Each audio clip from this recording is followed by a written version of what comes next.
On May 19th of 2023, the investigation commenced around 9:45 in the morning when 34-year-old Jeremy Bailey contacted law enforcement to report that he had just carried out a tragic act. He claimed to have taken the lives of his wife, her parents, and 3 family dogs. Upon entering the residence, officers immediately observed 2 deceased dogs at the base of the staircase leading to the upper level. The 3 human victims were found in separate bedrooms upstairs, each in a different room, and all were confirmed to be no longer alive by paramedics. An additional dog was discovered in the basement. The victims were later identified as Anastasia Stevens, age 36, her father Donald Stevens, age 73, and her stepmother Becky Stevens, age 61. Near each victim, investigators found spent shell casings, and a black handgun with the slide locked back and the magazine removed was recovered, along with an open magazine missing its rounds. 2 cell phones were also located on the kitchen table. Authorities obtained a search warrant for the suspect's home and vehicles. A receipt for ammunition purchase was found, and surveillance footage from the store showed Bailey buying ammunition roughly 45 minutes before he called to report the incident. When police arrived, Bailey contacted dispatch again, stating he was leaving the residence to surrender peacefully. He complied with the warrant and was detained without resistance. At the police station, Bailey was recorded on video and audio, during which he admitted to killing his wife, her parents, and 3 of the family's 4 dogs about 20 minutes prior to making the call. He explained that he had hidden the firearm in a friend's garage as he had planned the act several days earlier. The friend later confirmed that Bailey had given him a Springfield 9mm pistol on May 17th, which had belonged to one of the victims. Bailey had forgotten about the weapon until the day of the event. He also revealed that he argued with his wife shortly before the shootings. According to initial legal documents, one of the victims had sent a message to a therapist that morning, expressing serious concerns about their situation and mentioning the possibility of needing legal help. The message also indicated that they could not discuss matters further because Bailey was present in the house. Shortly after the violence, Bailey posted on his wife's social media account, claiming he had just carried out a massacre and listing his address. He described his actions as a slaughter. Bailey admitted to entering the bedroom and shooting Anastasia twice, then immediately turning his gun on her family members in nearby rooms. The firearm used by the suspect belonged to one of the victims, a detail revealed during police questioning. Bailey requested that his surviving dog not be taken to the dog farm and insisted on consulting an attorney before answering further questions. He also inquired whether the death penalty or execution by firing squad was still an option, expressing a preference for death over life imprisonment. Subsequently, Bailey was detained at Davis County Jail, where he pleaded guilty to 3 counts of aggravated murder and 3 counts of discharging a firearm, each classified as first-degree felonies. Additionally, he faced charges of aggravated cruelty to animals for his treatment of the family pets. In October, Bailey agreed to a plea deal during a virtual court session from jail. His chilling confession revealed a calculated approach, as he described having planned the crimes for several days. When asked if he understood the gravity of his actions, Bailey responded that he could not believe what he had done. His police statement was notably cold and straightforward, showing no remorse for the loss of his family members and pets. His defense team attempted to argue for a reduced sentence, citing his mental state, but the prosecution pushed for the death penalty as part of the plea agreement. The remaining charges were dismissed, and the case was officially amended from aggravated murder to first-degree aggravated murder. The court scheduled his sentencing for December 12th of the following year, where the final terms of his punishment would be determined, considering his mental health and the circumstances surrounding the crimes. At the sentencing hearing, Bailey was sentenced to 3 consecutive life terms without the possibility of parole for the murders of his wife, Anastasia Stevens, her father, Donald Stevens, her stepmother, Becky Stevens, and 3 family dogs. Although initially charged with premeditated murder, his plea avoided the death penalty. This tragic case highlights the devastating consequences of domestic violence and premeditated violence, illustrating how intense anger can escalate into extreme actions. Bailey's deliberate and methodical actions, which resulted in multiple deaths, serve as a stark reminder of the dangers of planned violence. His apparent lack of remorse during the investigation underscored his indifference to the severity of his crimes. Beyond the loss of his family, his actions inflicted profound pain on those around him. Ultimately, he will spend the rest of his life paying for his brutal deeds. A daughter and her son, Jeremy Dwayne Belt, dedicated over a decade of service to the Clearfield Citizens Patrol, earning a reputation among family and friends as loyal, selfless individuals who quietly devoted themselves to helping others without seeking recognition. On the 23rd of November, 2022, Belt, then age 26, had a heated argument with his mother, during which he claimed that his grandparents, Thomas and Janice, were attempting to harm him. He also expressed that he felt an electric sensation in the room and asked if she could sense it too. The confrontation escalated when he became furious and struck his mother in the face, prompting her to leave the house. Later, Belt confronted his grandparents as they prepared to leave in their car, accusing them of trying to cause him harm. As they gathered their belongings and moved toward the garage, he followed and began destroying their vehicle with a small sledgehammer. He had cut the garage door motor cord, trapping them inside. Continuing his assault, he kicked his grandparents in the chest and struck them repeatedly with the sledgehammer, inflicting head injuries that left them unable to stand. Afterward, he went to his room, retrieved a loaded Divatsat DVA caliber rifle, and returned to the garage, shooting his grandmother Janice in the head.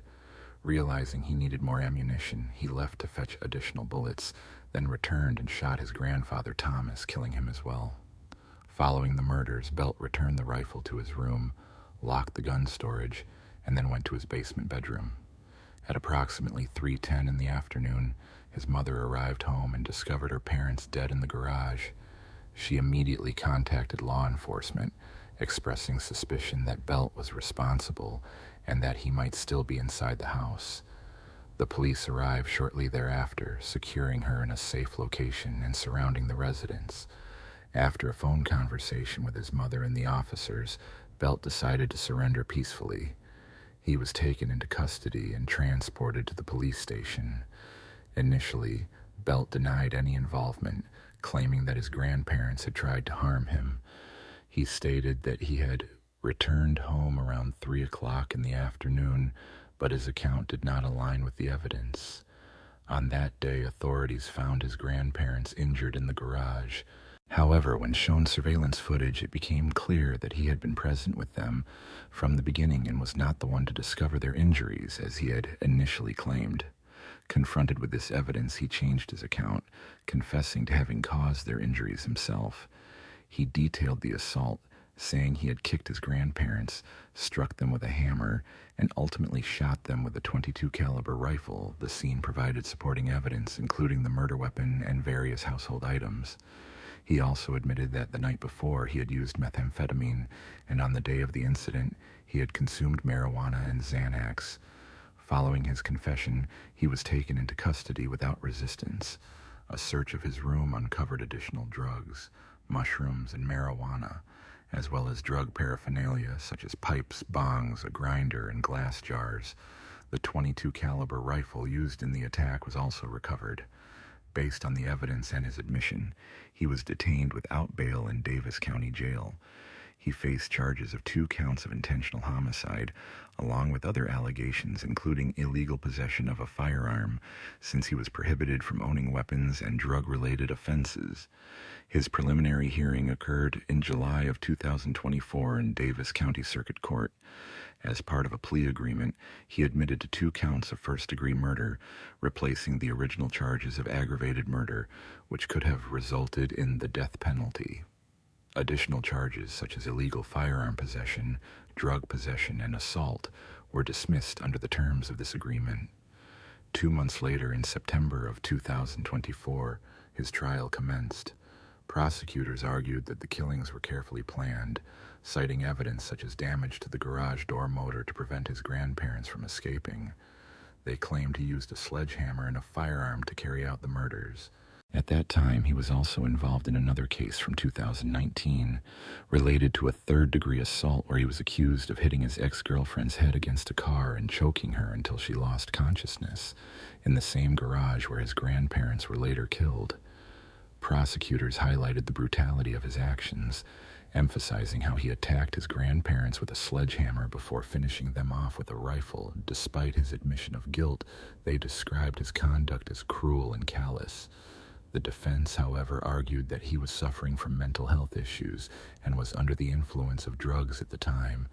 They pointed to his history of psychological problems as mitigating factors. Negotiations led to a plea deal aimed at avoiding the death penalty, with the defense asserting that his remorse, demonstrated through his guilty plea and cooperation, warranted a lighter sentence. The use of stimulants like methamphetamine and Xanax was cited as a factor impairing Belt's judgment during the commission of the crime. The defense argued that the act was not fully planned, suggesting that Belt's anger and loss of control amid a tense family situation played a significant role. Despite these claims, the overwhelming evidence and the gravity of the offense led to Jeremy Dwayne Belt, age 28, receiving 2 consecutive prison sentences, each ranging from 15 years to life. The total potential duration of his incarceration could span from 30 years up to a lifetime, depending on future parole decisions. The court determined that the killing was premeditated, citing actions such as damaging the garage door to prevent his grandparents from leaving and using a weapon to carry out the assault. Today, we examine a disturbing case of child abuse that has sparked widespread outrage.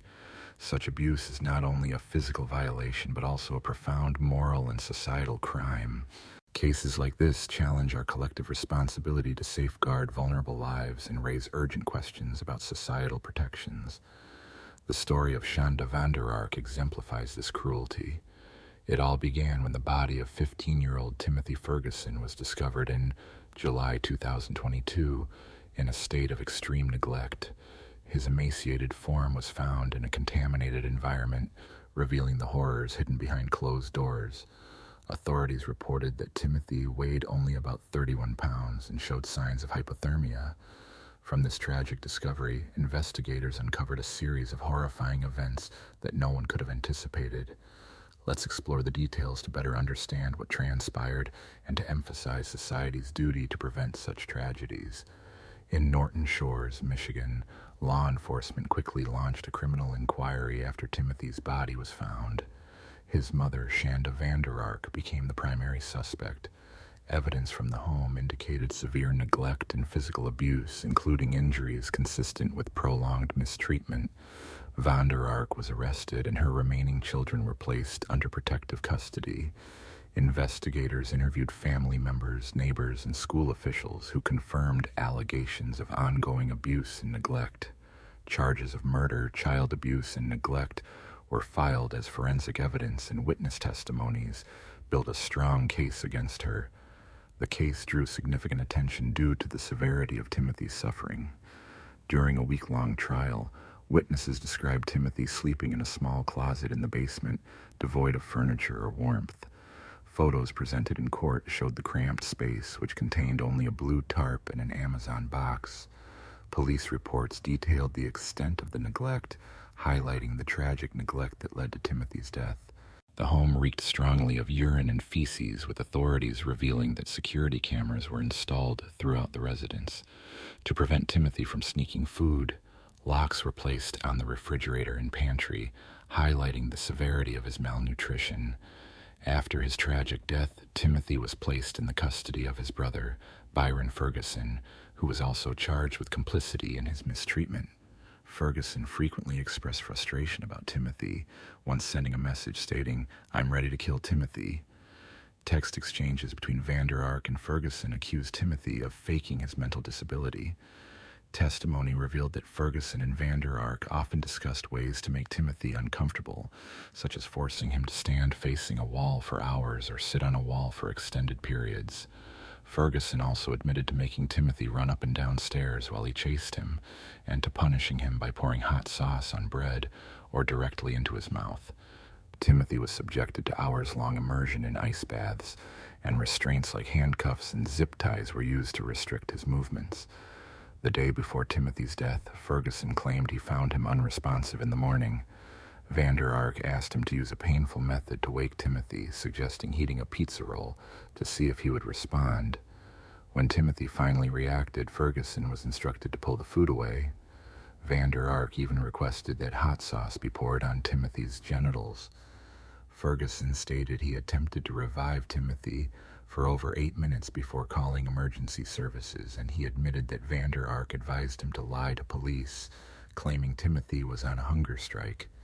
Initially, Ferguson lied but later fully confessed to investigators, asserting that all actions were at Vander Ark's urging, driven by a desire to make their mother proud. During her testimony, Vander Ark appeared to vomit or retch when shown photos of Timothy's body, and later claimed she could not remember many details about the period leading up to his death. Her attorney sought to portray her as a dedicated, educated mother doing her best, but the prosecutor questioned her treatment of Timothy compared to her other children. Ferguson pleaded guilty to first-degree child abuse and received a sentence of from 30 to 100 years in prison, pleading for mercy. A few weeks later, Vander Ark filed an appeal to overturn the decision to revoke her parental rights concerning her 8-year-old son, who was also living with her and Ferguson during Timothy's abuse. Her parental rights were ultimately terminated in a civil case after her conviction earlier in the year, though the Court of Appeals has yet to respond to the appeals. The sentencing hearing held on January 23rd of 2024 was attended by her remaining children, Millie and Nolan. Millie expressed deep regret over her inability to protect her brother, reflecting on missed opportunities, such as not telling him she loved him more often. During the trial, Nolan emphasized that Ark should not be released, and both siblings believed she deserved the strictest punishment for her actions. Judge Matthew Kay was outraged, condemning Ark's behavior as deliberate cruelty. Facing charges, Ark refused to speak and showed no remorse. The court sentenced Shanda Vander A.R. to life imprisonment without parole, along with an additional 50 to 100 years for child abuse.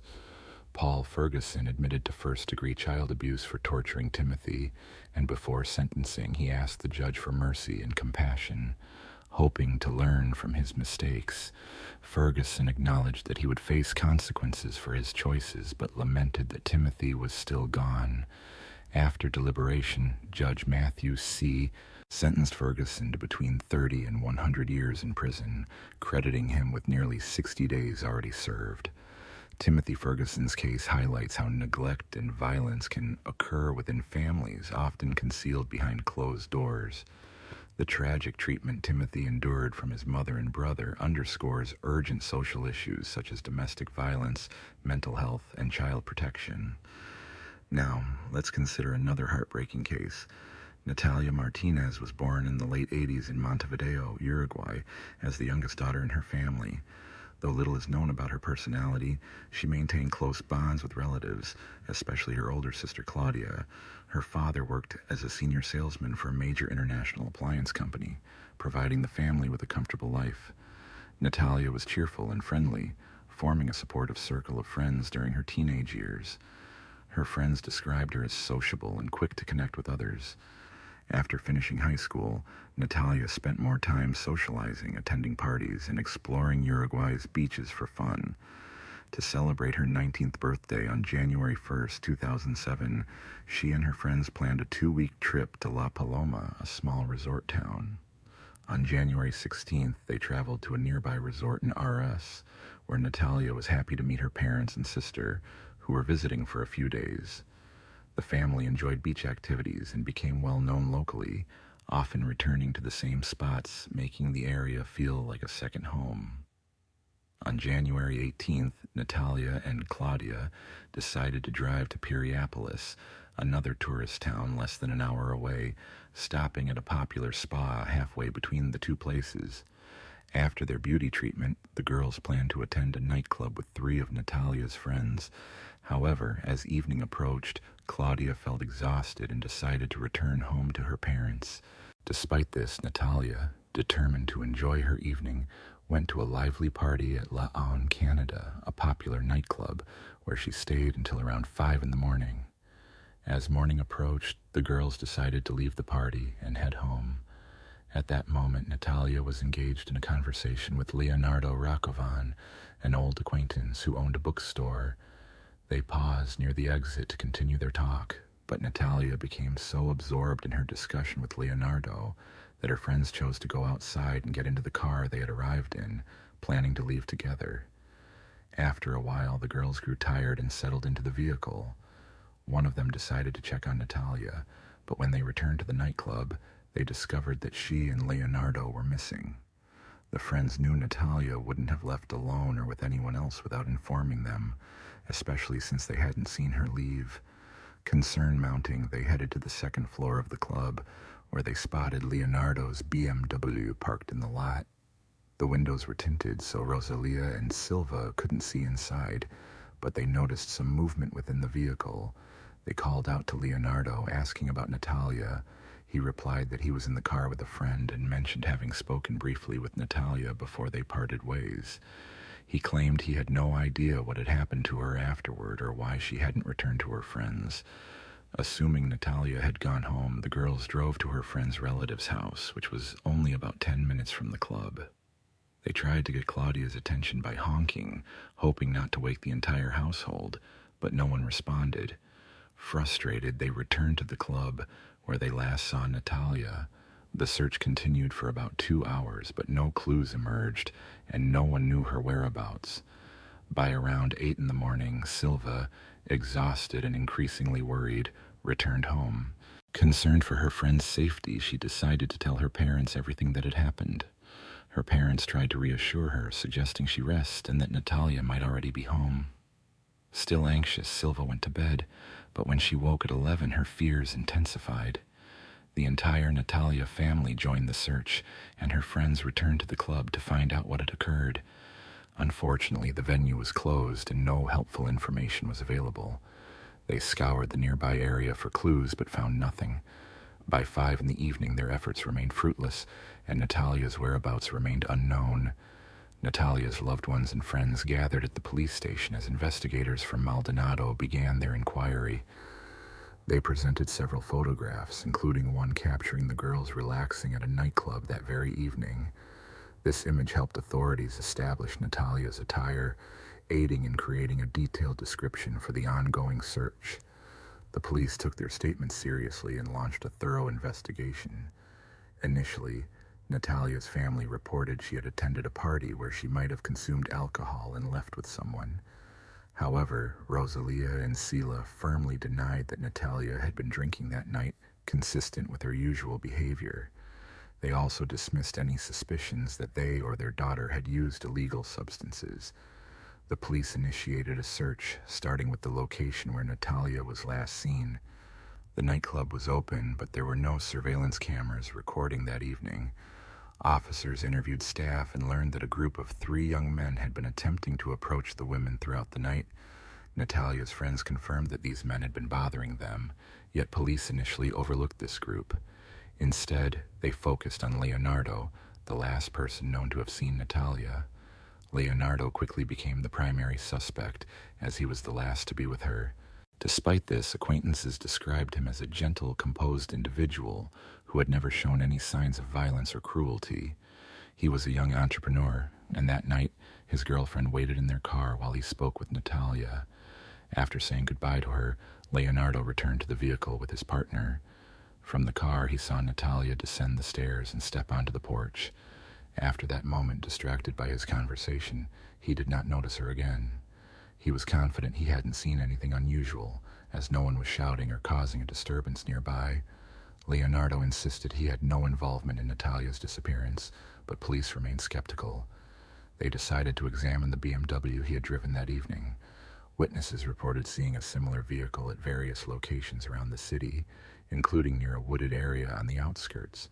One person even claimed to have seen a couple engaging in an intimate act inside a car, matching that description near a lake by the woods. A search warrant was issued for Leonardo's car. During the inspection, investigators found a long, dark hair on the floor, which was sent for analysis. The results showed it did not belong to Natalia, but to someone else. The interior of the vehicle appeared clean, with no signs of a struggle, blood, or other suspicious evidence. Police suspected that Leonardo had cleaned the car shortly after Natalia's disappearance, which explained its pristine condition. This detail was incorporated into the broader investigation, though no definitive proof linked him directly to her vanishing. On January 22nd, despite their efforts, authorities still lacked sufficient evidence to detain Leonardo. That day, a passerby driving near the outskirts of P. Polis noticed several items discarded along the roadside, including a woman's handbag containing a wallet and a pair of shoes. The most significant piece of evidence was connected to Natalia Martinez, a case that had garnered considerable media attention. Recognizing the importance of the discovery, the witness promptly alerted the police. However, media coverage also fueled a wave of rumors, which Natalia's family had to repeatedly deny. One false claim suggested she was involved with criminal elements, implying she had fallen victim to illicit activities. Natalia's father publicly dismissed these rumors in an official television statement, but despite these efforts, speculation persisted. Some reports even claimed to have seen her being attacked or harmed, further complicating the investigation. Instead of clarifying the situation, the media's sensationalism overwhelmed law enforcement, which was inundated daily with false testimonies that needed careful verification. This influx of misinformation hindered progress, as authorities struggled to distinguish credible leads from fabrications. Meanwhile, journalists eagerly reported even the most outlandish theories, turning the case into a sensational story that attracted widespread attention. The narrative was exploited to increase readership, adding fuel to the chaos surrounding Natalia's disappearance. Her family endured profound anguish as a large-scale search operation was launched. Police, friends, relatives, and hundreds of volunteers combed the area extensively. Initial efforts focused near the nightclub where she was last seen, but no signs of her were found there. The search expanded across more distant parts of Uruguay, including the entire coast. Land-based searches employed service dogs, and later military and civilian aircraft joined the effort. The city fire brigade also participated, inspecting sewer systems, but no traces of Natalia emerged from these efforts. By this point, authorities had largely concluded that Natalia was no longer alive, as the chances of her being found alive were slim. The critical window for locating missing persons is usually within 48 hours, and despite this, no concrete evidence surfaced. A notable development occurred when a bone was found on the Grand Plateau. However, tests confirmed it was not human. The search had stalled, and no new leads had appeared. Despite the setbacks, Natalia's relatives remained hopeful, believing she might still be alive and held against her will. In 2000, a female body was discovered in the woods near Lake Yolo. The remains were in poor condition and sent for examination to identify the deceased. The location was several kilometers from the nightclub where Natalia was last seen, and the clothing found on the body led authorities to suspect it could be her. Following this discovery, police recalled a couple seen engaging in intimate activity in a car near the area, which added a new lead to the investigation. The forest area drew attention due to its significance in the investigation, but the forensic expert faced difficulties in extracting vital information because the body was in an advanced stage of decomposition. To conduct a comprehensive examination, 5 forensic specialists were brought in. They confirmed the remains belonged to Natalia Martinez, and their overall findings indicated she likely did not succumb to natural causes. Subtle signs of strangulation on her neck suggested possible suffocation, although tests ruled out poisoning from substances or alcohol. Due to the body's condition, evidence of physical or sexual violence could not be established. Notably, the victim was found tied with nylon thread, but it remained uncertain whether this was done before or after her death. Several months later, amid ongoing investigations, an unexpected development occurred. The man who had discovered her belongings on the roadside was found dead at the bottom of a nearby cliff. His name was initially kept confidential, At first, it seemed he had taken his own life voluntarily, but his relatives insisted he would never do such a thing. They described him as a deeply religious individual who cherished his life and loved his family. An autopsy revealed that he had sustained a blow to the head long before the fall, indicating he was likely pushed from the cliff rather than having fallen accidentally. This led authorities to suspect a connection between the two cases, though more evidence was necessary. The next tragic event involved Natalia's father, Ever Martinez.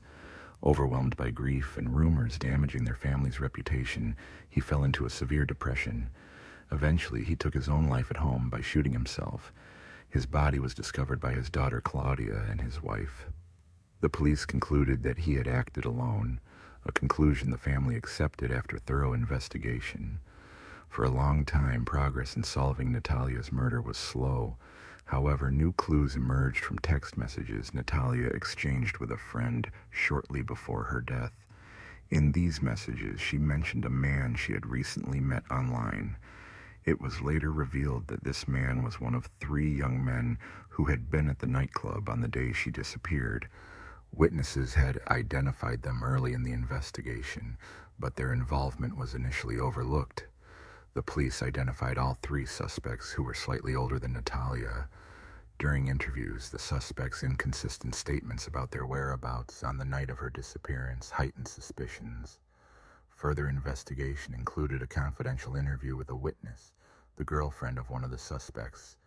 Her testimony implicated Rodrigo Verges, one of the young men, suggesting his involvement in Natalia's death. At 25 years of age, the individual in question had previously provided false statements during police questioning. Authorities recorded phone conversations linking the main suspect, Rodrigo, to the case and collected DNA samples from him. However, these samples proved inconclusive due to the advanced decomposition of the remains. Following this, investigators reached out to Rodrigo's friends and relatives, seeking additional information. On June 8th of 2010, a young man was summoned to testify alongside friends who had been at a nightclub on the night Natalia was murdered. They all maintained they had no involvement, claiming they had spent the evening socializing and later hired a sex worker to join their festivities. Despite their denials, messages from Natalia indicated they had communicated online and planned to meet at a party, suggesting Rodrigo had lied during initial questioning. At first, police found no clear leads, but a day later they re-interviewed the group in hopes of obtaining a confession. This time, Rodrigo admitted that he had met Natalia online, and after some chatting, they agreed to meet at a nearby club. He explained that their interaction did not go smoothly, and as dawn approached, he suggested moving to another nightclub. Rodrigo admitted to misleading her, claiming he wanted to be alone with her. During this encounter, he confessed to having harassed her, and when she rejected his advances, he appeared to accept her refusal. Tragically, Natalia suffered an asthma attack, which led to convulsions and her eventual passing, as she lacked her inhaler or medication. Rodrigo stated he was confused and panicked, unsure how to assist her, especially when she stopped showing signs of life in his vehicle. After the event, Rodrigo planned to return to his family's farm outside the city. However, following Natalia's death, he decided to conceal her body to avoid repercussions. He went into the woods, believed to be a suitable hiding place, where he tied her up, dragged her deeper into the forest, and covered her with branches. Yet, this account was incomplete. A witness walking along the beach reported seeing a couple engaging in sexual activity, and evidence on Natalia's body indicated she had been strangled. It appeared Rodrigo had also assaulted her at the same time, a detail he initially failed to disclose. Subsequently, police confirmed that Rodrigo's other friends were uninvolved, leading to their release shortly after his confession. Rodrigo was formally charged with murder and placed into custody. Initially, it seemed straightforward to establish his guilt, but as preliminary hearings commenced in mid-minus dive ticiaci desiat, Rodrigo recanted his confession. He claimed that he had only admitted to the crime under police pressure and insisted he was innocent. The assertion that Rodrigo committed the crime seemed unlikely at first, as his confession contained numerous details only the actual perpetrator would know, including the exact location where the girl's body was discovered. Despite this, Rodrigo maintained his innocence, and his defense team worked to prove he was not at the nightclub that evening.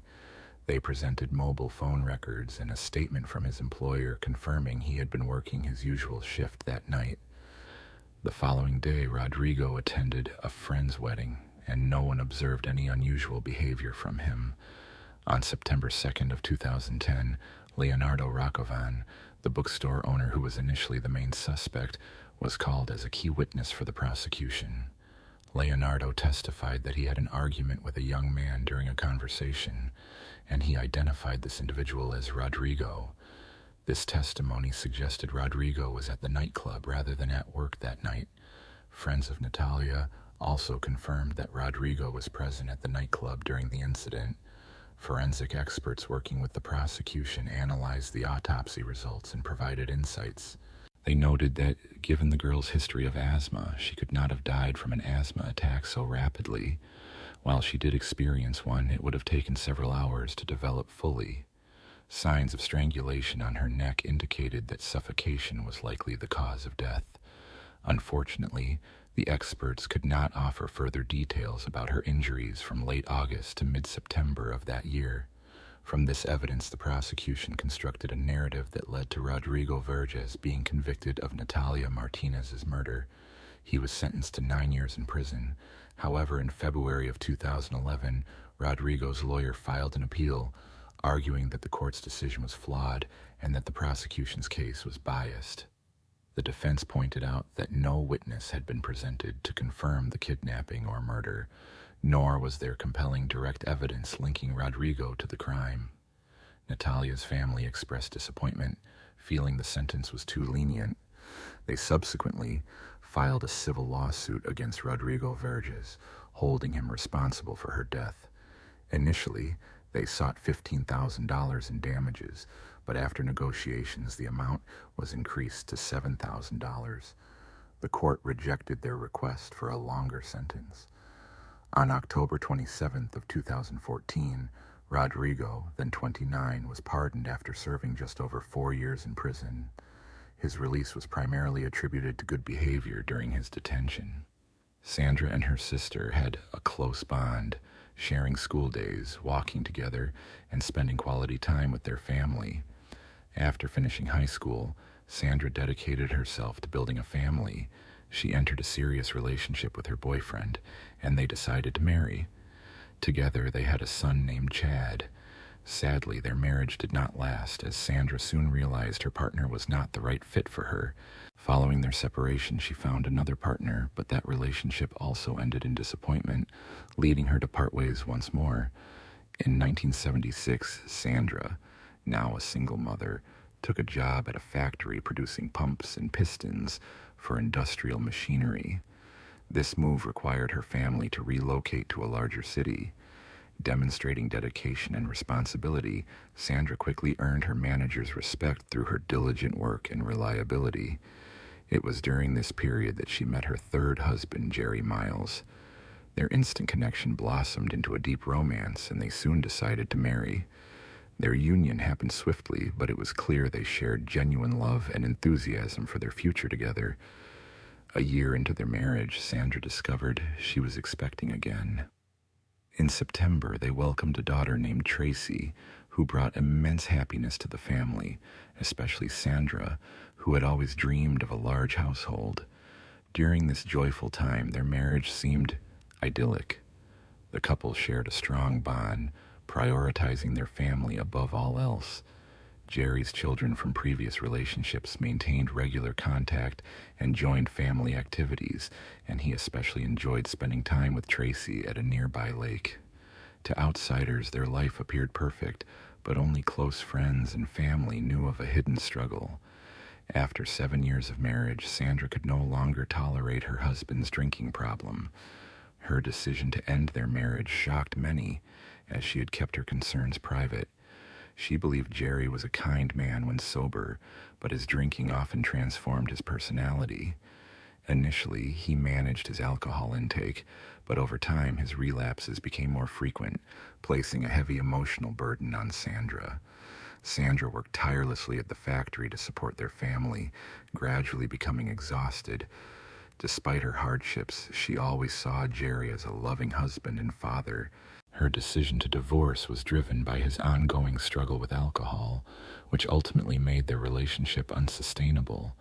She continued to care for their children and maintain her job, facing each challenge with resilience.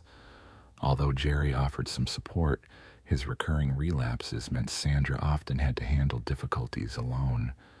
Throughout this difficult period, Sandra remained confident in her strength and ability to provide for her family, determined to overcome the hardships and give her children stability and love. Driven by a desire to secure her children's future and provide them with a life full of opportunities, Sandra Miles faced numerous challenges but refused to give up. Her unwavering dedication as a mother meant she devoted every free moment to her children, handling difficulties with grace that strengthened her bond with her daughter Tracy. During this period, her son had grown up, moved out, and started his own path, yet Tracy continued to support her mother, recognizing her efforts were driven by love and a desire to see her succeed. In the spring of 1997, the relationship between Sandra and her 16-year-old daughter began to shift.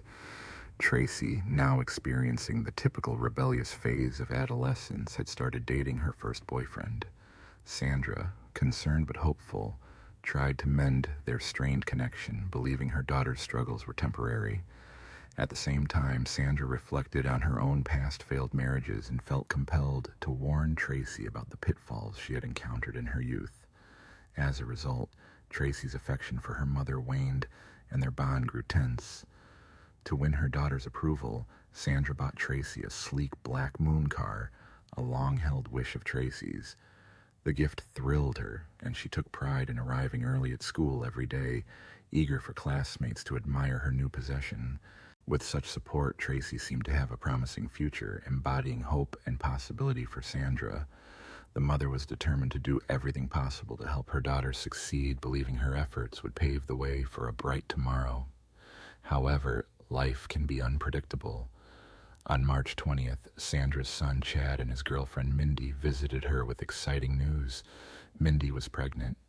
Sandra was overjoyed at the thought of becoming a grandmother and eagerly looked forward to welcoming her grandchild. Sadly, she would not live to see that moment. While Sandra's sister, Pat Douglas Butler, was having breakfast with her husband, she received an urgent call from Sandra's workplace. Her employer reported that Sandra had been absent for 5 days. Concerned for her sister's well-being, Pat and her husband tried to contact Sandra, but there was no response. As they hadn't heard from her in days, they decided to visit her home. Upon arrival, they found the door locked and the house seemingly deserted. Unusual, since Sandra lived there with Tracy, who was typically active and expected to be home. Next, Pat and her husband went to the local school to find Tracy. The teachers were puzzled. Tracy had also been absent for several days. The class teacher, Noni, attempted to reach the family, but no one answered. Growing increasingly worried, Pat decided to contact the police to report the disappearance of both Sandra and Tracy. When law enforcement arrived, Pat provided a statement and handed over a spare key to the front door she had kept, hoping to aid the investigation into their sudden absence. When officers entered the residence, they immediately detected a strong, foul odor of decomposition, unmistakable to those experienced in crime scene investigation. Recognizing the importance of preserving evidence, they promptly called for additional personnel. Upon arrival, the backup team discovered a woman's body lying on her bed, covered with a blanket. Carefully removing the covering, they found a household appliance power cord wrapped around her neck, suggesting she had been strangled. Visible injuries on her face and head indicated a violent assault, and due to the severity of her condition, her identity could not be immediately established. It was evident that her death was not natural, but the result of foul play, requiring a forensic examination to uncover further details. Dental records later confirmed her identity as Sandra Miles. The investigators also found that Tracy, her daughter, was missing from the house, raising concerns that she might have been abducted. The search for Tracy was urgent, as her safety was in immediate jeopardy. Although the house was thoroughly examined, No sign suggested she had been harmed like her mother, but her absence indicated she could have been taken, prompting her addition to the missing persons list. Detectives considered all possible motives, including neighbors and Sandra's ex-husband, aiming to identify who might have had a reason to harm her. Sandra Miles was well regarded, known for her kindness and dedication to her children, making it difficult for investigators to understand who could have committed such a brutal act. Her family, including her sister, brother Chad, and ex-husband, were quickly informed of the tragedy, all in shock. Sandra appeared to have no enemies, and her reputation as a caring, hard-working woman made her murder seem particularly cruel. Chad issued a public appeal, urging local residents to assist in locating Tracy, her only surviving family member, who had been taken from him. Forensic experts revealed disturbing details about Sandra's final moments. She had been struck multiple times on the head with a blunt object, rendering her unconscious, while a power cord was used to strangle her. The presence of large bruises and internal bleeding indicated she had endured a prolonged, violent assault. Investigators suspected at least 2 assailants, and early theories pointed to a robbery gone wrong, possibly triggered when Sandra confronted intruders attempting to steal from her home. It was believed that she might have seen them during the break-in, leading to a violent confrontation out of fear that she would report the crime to authorities. The detectives found the scene puzzling, as there were no signs of forced entry, and the house had lost only Tracy's cherished vehicle. It seemed unlikely that someone would commit murder solely for theft, especially given the brutality of Sandra's injuries. An ordinary thief would typically avoid such violence, perhaps resorting to a quick shot rather than strangulation to minimize confrontation. The severe trauma to her upper body suggested a calculated attack, not panic-induced.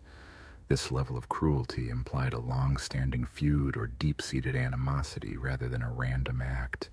Another theory considered was that of a disturbed individual, but such offenders usually operate alone.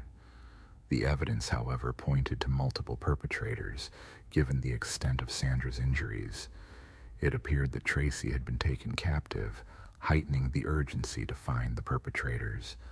The detectives believed Sandra had willingly opened her door, as there were no signs of forced entry, emphasizing the need for further investigation. They reached out to Sandra's family, friends, neighbors, and colleagues, with particular focus on her ex-husband, suspecting motives rooted in resentment. Her third husband, Jerry, who struggled with alcoholism, drew attention. He might have been upset after their divorce and possibly confronted Sandra while intoxicated, which could have led to her death. Yet, the detectives confirmed he had an alibi, ruling him out as a suspect. All acquaintances were questioned to identify potential suspects involved in the violent assault and Tracy's disappearance. Sandra's sister Pat reported that she last saw Sandra alive 5 days earlier. On that same day, she received a work call coinciding with Tracy's visit to her school, making it a crucial date in the investigation. Efforts to gather information from friends and colleagues proved unfruitful, so the detectives turned to neighbors. They learned that the neighborhood was peaceful and tightly knit, with residents familiar with one another. The following day, news of the incident spread rapidly, drawing a crowd to the scene. Police had to restrict access as curiosity grew, and concern mounted over the possibility that a dangerous individual, perhaps even a kidnapper, was still at large, especially since there had been no contact from Tracy. Fortunately, some witnesses provided valuable insights. One neighbor, living directly across the street, reported seeing Tracy about 5 days earlier on March 25th. He observed her with 2 young men, all entering a car, and then saw them drive away, never to be seen again. This account raised troubling questions about the circumstances of Tracy's disappearance, hinting at a possible abduction or other unknown developments. The typical scenario of a schoolgirl being abducted seemed to fit the case. Nearby residents Mark and Jay were identified as potential witnesses, prompting detectives to visit their homes for interviews. When police officers spotted a red vehicle in the distance, Mark quickly decided to leave. Upon noticing the approaching officers, he accelerated sharply, disappearing from sight. Such behavior appeared suspicious, leading one detective to inform patrol units about Mark's direction. If Mark hadn't been trying to conceal something, he wouldn't have fled so hurriedly. Fortunately, police managed to catch up with him within a few kilometers of his residence. Mark was stopped while driving with a friend who was visibly anxious about the recent tragedy at Sandra's house. Both young men claimed their nervousness was the only reason for their unusual actions, but detectives sensed they were withholding information. Consequently, they were taken to the station for questioning. During the interrogation, the two insisted their fears stemmed from the incident at the Miles residence. Their accounts were consistent, yet police found no concrete evidence linking them to the crime, so they were released. Still, their statements made them valuable witnesses. Authorities also knew that Tracy had recently been involved with a young man named Jeremy Belt, whom Sandra disapproved of. Believing Jeremy might negatively influence her daughter, Tracy eventually ended her relationship with him and started dating Paul Nelson. Several witnesses reported that shortly before the tragedy, Tracy had a heated argument with her mother over Jeremy and Paul, both of whom Sandra disapproved. Detectives then interviewed numerous teenagers connected to the group. They discovered that Jeremy, Tracy's ex, had a volatile temper and had even made threats against Paul. However, the breakup wasn't solely due to Jeremy's behavior. Sandra's disapproval played a significant role, possibly fueling Jeremy's hostility. The tension between Sandra and Jeremy was intense. Jeremy had to obtain a restraining order against her, accusing her of sabotaging his relationship with Tracy and threatening her. Although he never acted on these threats, he often vented his frustrations about Sandra during drunken gatherings with friends. Sandra was determined to shield her daughter from him, which only intensified their conflicts. Jeremy was already on police radar because of multiple violations, and the restraining order worsened his animosity towards Sandra. This raised concerns that he might have been involved in the kidnapping of Tracy. At this point, investigators suspected Jeremy had been responsible for Sandra's death and was now holding Tracy captive. They decided to question him further. Jeremy, along with his friend William Lennon, had been arrested for burglary just days before Sandra's murder, raising suspicions about his possible involvement in the recent events. Since Jeremy was incarcerated at the time of Sandra's death, he could not have been involved in her murder. The fate of Tracy remained uncertain. Her kidnapper had not made any demands, causing authorities to fear she might already have been lost. Yet, the possibility lingered that she was still being held hostage, making her rescue urgent. When investigators questioned Jeremy in prison, he clarified that he was not in a relationship with Tracy at the time of Sandra's killing, due to a court order that prohibited any contact.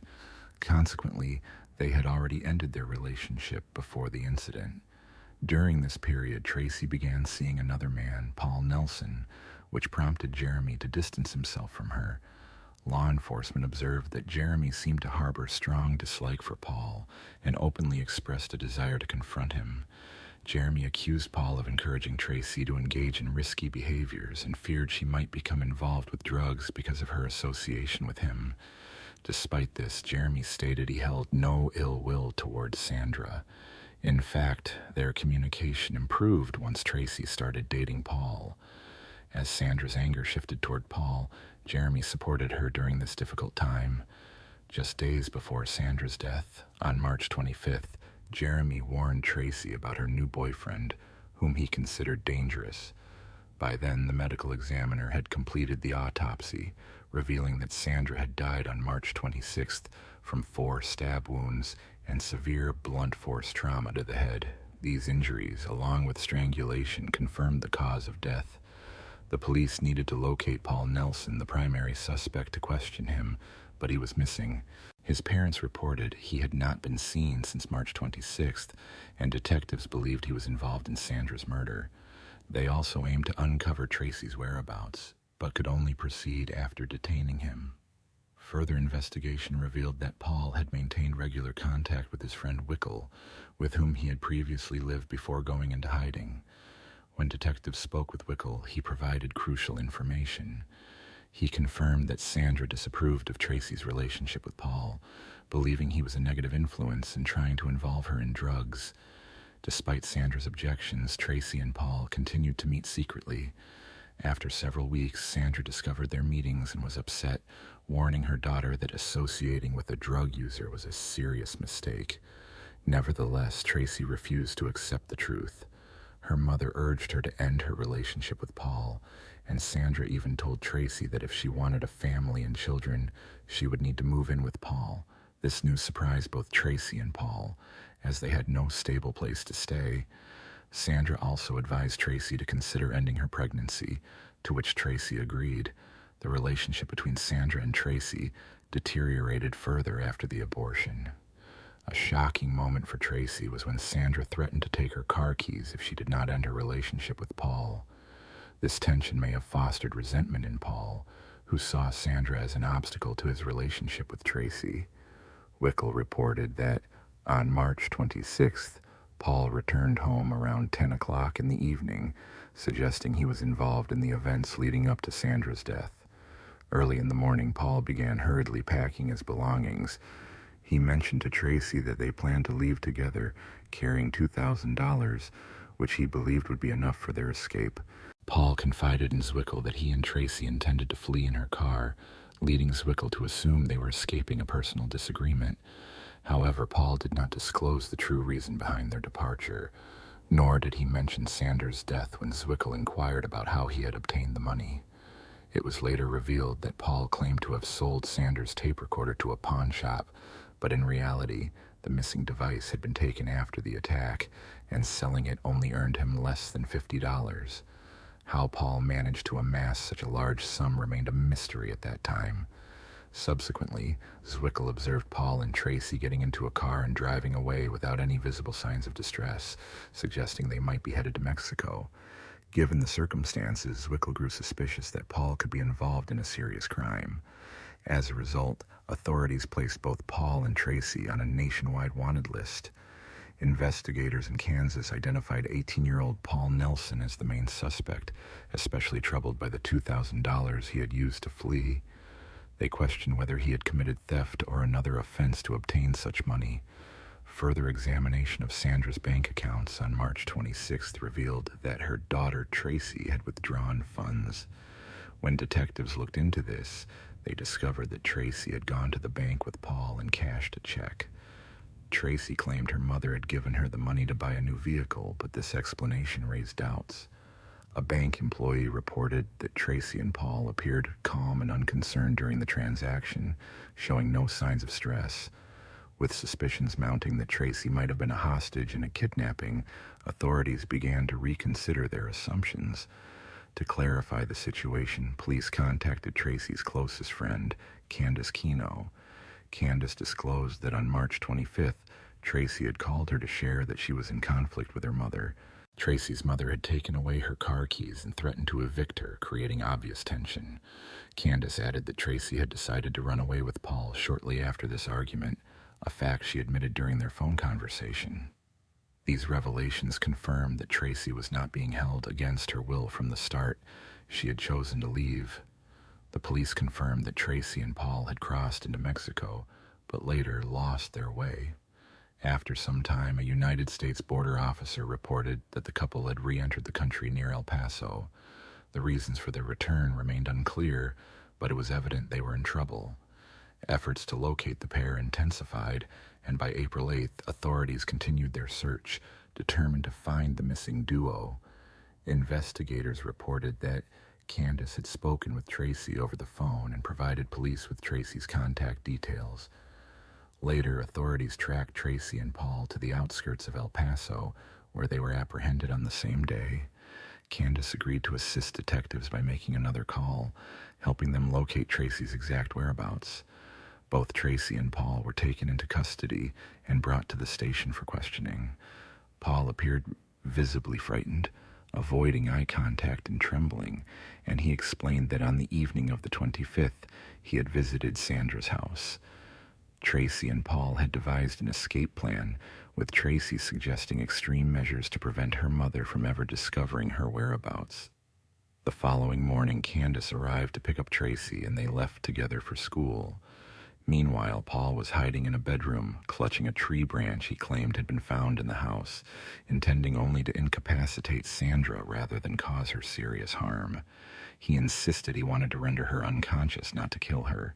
However, police remained skeptical, questioning why he would sneak into the house and attack Sandra if he had no intention of causing her lasting harm, especially since she could have recovered and identified him later. It was evident to investigators that his true aim was to eliminate Sandra to avoid detection. Paul further explained that Sandra had surprised him by opening the door and immediately began yelling and insulting him. In a moment of rage, he wrapped a cord around her neck and strangled her until she stopped breathing. Afterward, he covered her with a blanket and fled. Tracy, in a separate room, testified with a smile, and her account closely matched Paul's, except for the level of blame each placed on the other. Tracy claimed she did not act alone, asserting that she and Paul had planned the murder together, but only Paul carried out the killing. She also revealed that the wooden figurine used during the attack was hidden in the backyard, which police later found covered in Sandra's blood. The prosecution prepared to charge both Tracy and Paul with first-degree murder, a crime carrying a maximum penalty of life imprisonment under state law.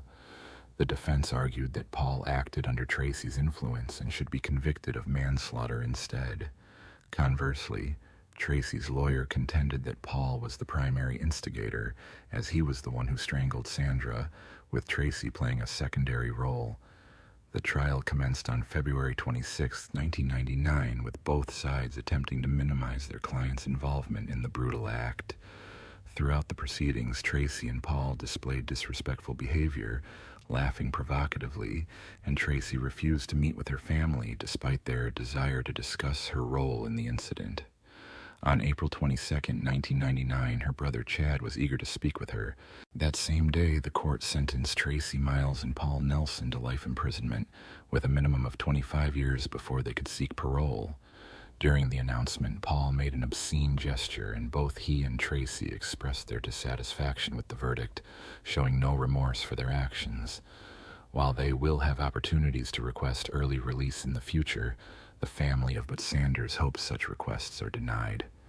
Today, we explore another tragic case involving Greg Mulvihill, Diana Lovejoy, and the circumstances that led to devastating consequences. Greg and Diana, living far from their families, met through an online dating platform in 2005. Their connection quickly deepened, and within a short time, their relationship became serious. They decided to move in together in San Diego, a city rapidly growing as a tech hub. Diana, passionate about athletics and fitness since high school, had become a competitive triathlete, and both shared a love for outdoor activities, which strengthened their bond.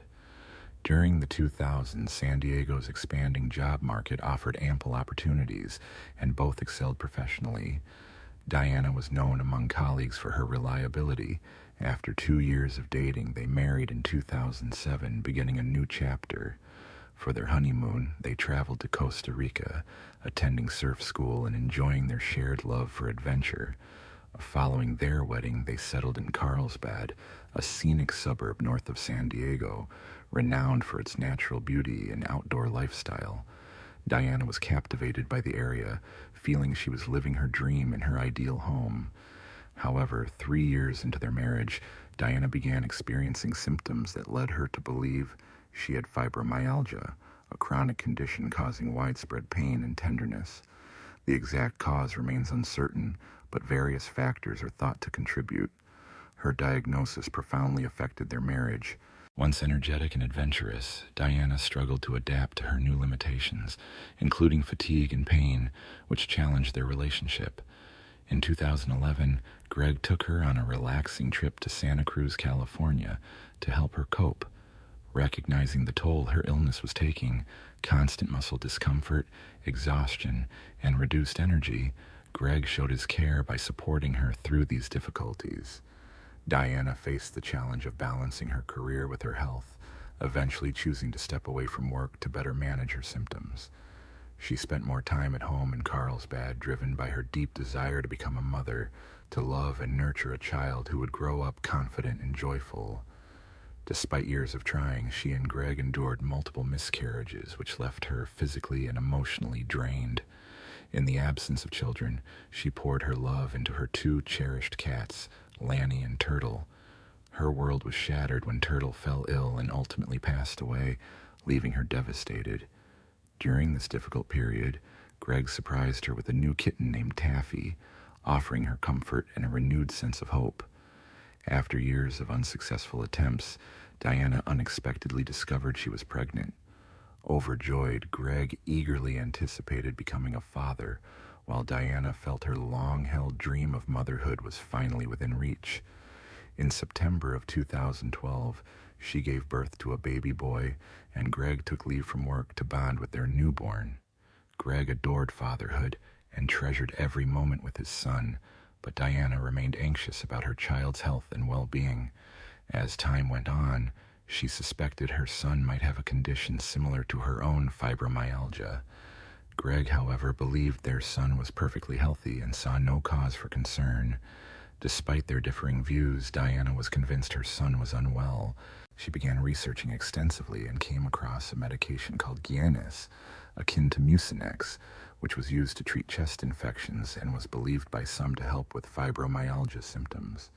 Determined, she wanted to give her son high doses of Guinness, but Greg strongly opposed, fearing it might be unnecessary or harmful. This disagreement about their child's health care strained their marriage further. Their relationship grew more tense after Greg injured his shoulder, forcing him to leave his job. With household income reduced, Diana took a sales position to help make ends meet.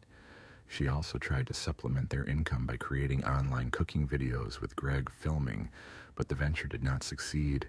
She appeared in promotional videos for kitty litter, yet these efforts failed to generate significant income. As financial pressures mounted, disagreements over their son's health intensified, and their marriage became increasingly fragile. By this point, they were often arguing, and their relationship was teetering on the brink. Diana confided in colleagues that she felt Greg was unsupportive and unhelpful.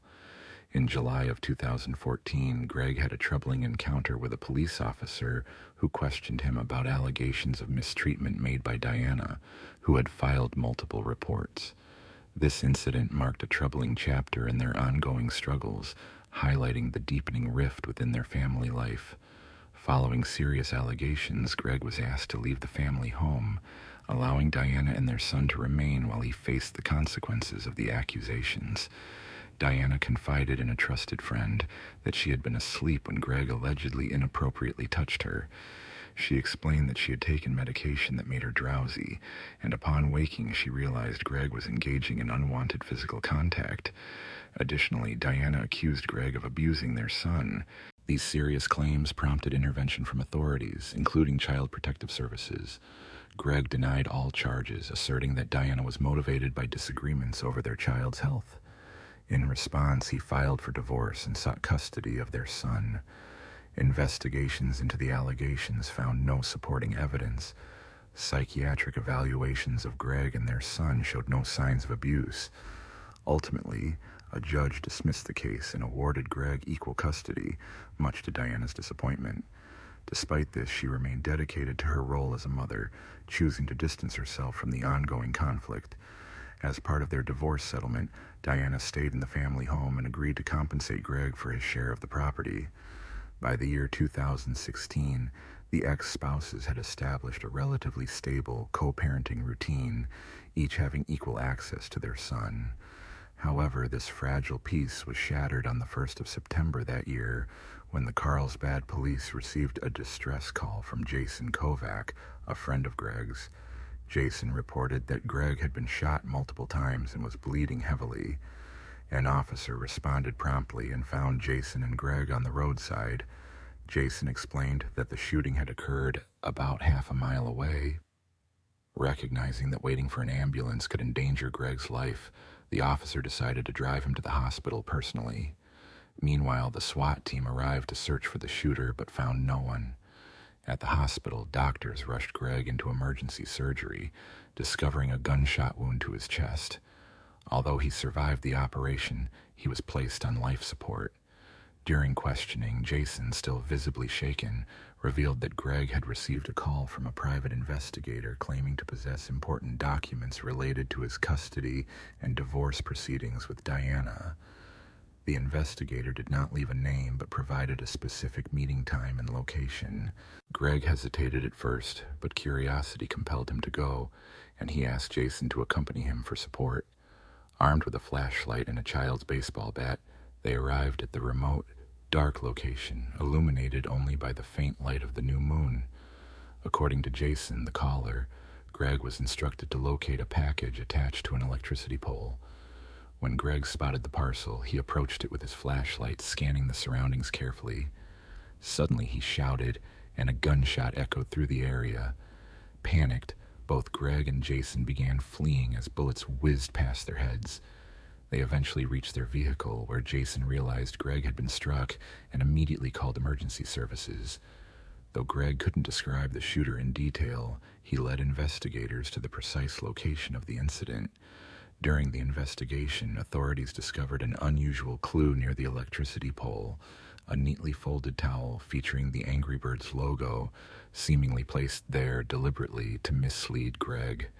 Jason reported hearing 6 gunshots, yet forensic teams found no shell casings or weapon at the scene. This absence of physical evidence indicated that the shooter was experienced and skilled at covering their tracks. The detectives also detected a strong odor of feces in the air, which led them to a pile nearby, accompanied by a towel that appeared to have been used for cleanup. They carefully collected samples of the feces and the towel, sending them to the laboratory for analysis. However, obtaining DNA from the fecal matter could take up to a month. While awaiting results, investigators pursued other leads, focusing on Greg's estranged wife, Diana Lovejoy. They questioned her about possible involvement, but she denied any knowledge, claiming she was at home with their son during the shooting. Greg, who unexpectedly regained consciousness from life support and began to recover, was later interviewed. Although he doubted Diana's capacity for violence, he acknowledged their ongoing conflicts and custody disputes over their child. The detectives also traced the phone used to lure Greg to the remote location. They identified a prepaid plan and discovered that Diana had purchased the device at a nearby store. Video footage confirmed her buying the phone, leading to her arrest during a traffic stop. She initially claimed innocence, but later admitted to buying the device. Confronted with the evidence, Diana revealed she was afraid of Greg, who had recently acquired a firearm and taken shooting lessons at Iron Sights, where she met instructor Wen McDavid, a former Marine weapons expert. Her relationship with Wen had become romantic, and she confided that their plan was only to intimidate Greg and stop his harassment. Wen advised her to buy a specific phone, which they used to lure Greg to the secluded spot. Welcome to our channel. Today, we explore a tragic case involving Bianca Robertson, born on October 17, 1998. Bianca was an exceptional young woman, excelling academically at Bad Ruston High School, where she earned top grades and graduated with honors. Her outstanding performance earned her a 4-year merit scholarship to Jacksonville University in Florida, promising a bright future.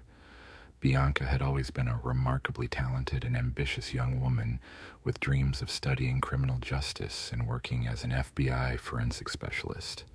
Throughout her life, she engaged in numerous activities showcasing her diverse talents. She was a Girl Scout, a cheerleader, and a basketball player, while also nurturing a deep passion for music, taking lessons in flute, violin, clarinet, and guitar. Additionally, Bianca was an artist, expressing her creativity through various mediums. Living with her mother and maternal grandmother, Josephine Perry, Bianca eagerly anticipated the independence and new experiences that dorm life would bring.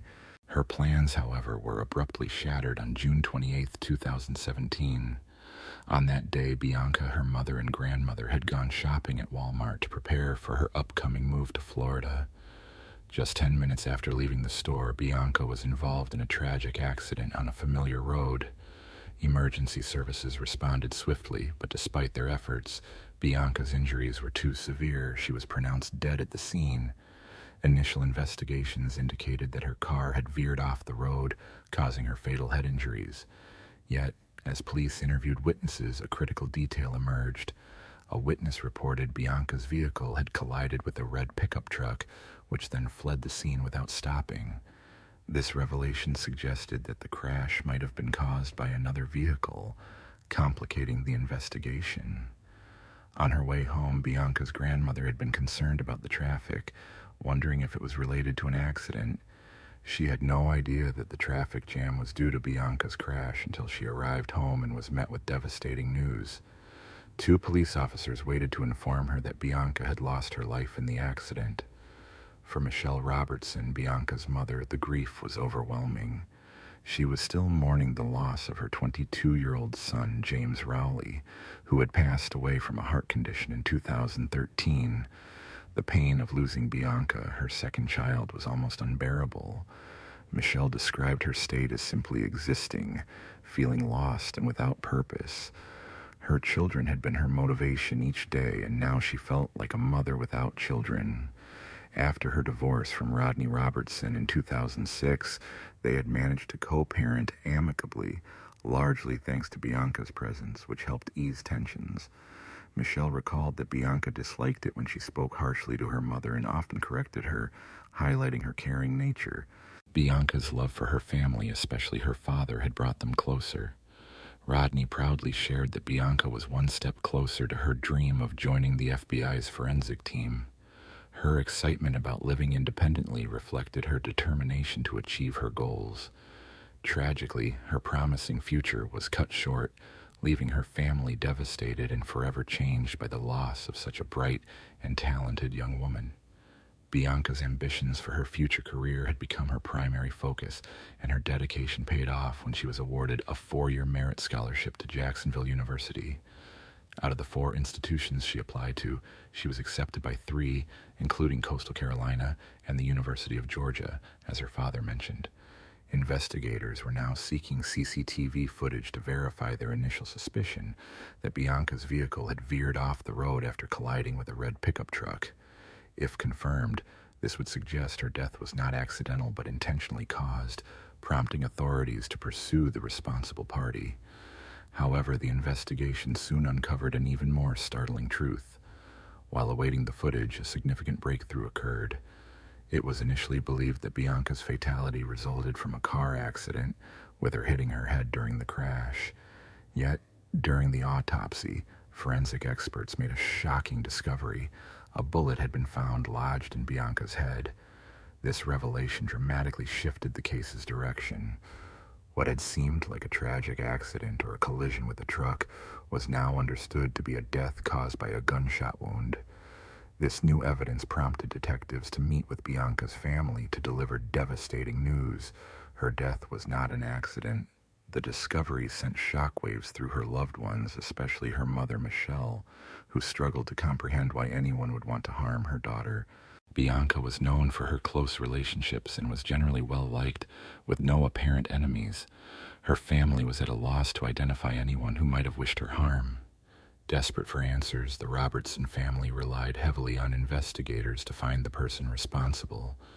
Police examined security footage from a Walmart where Bianca's family had shopped on the day of her death.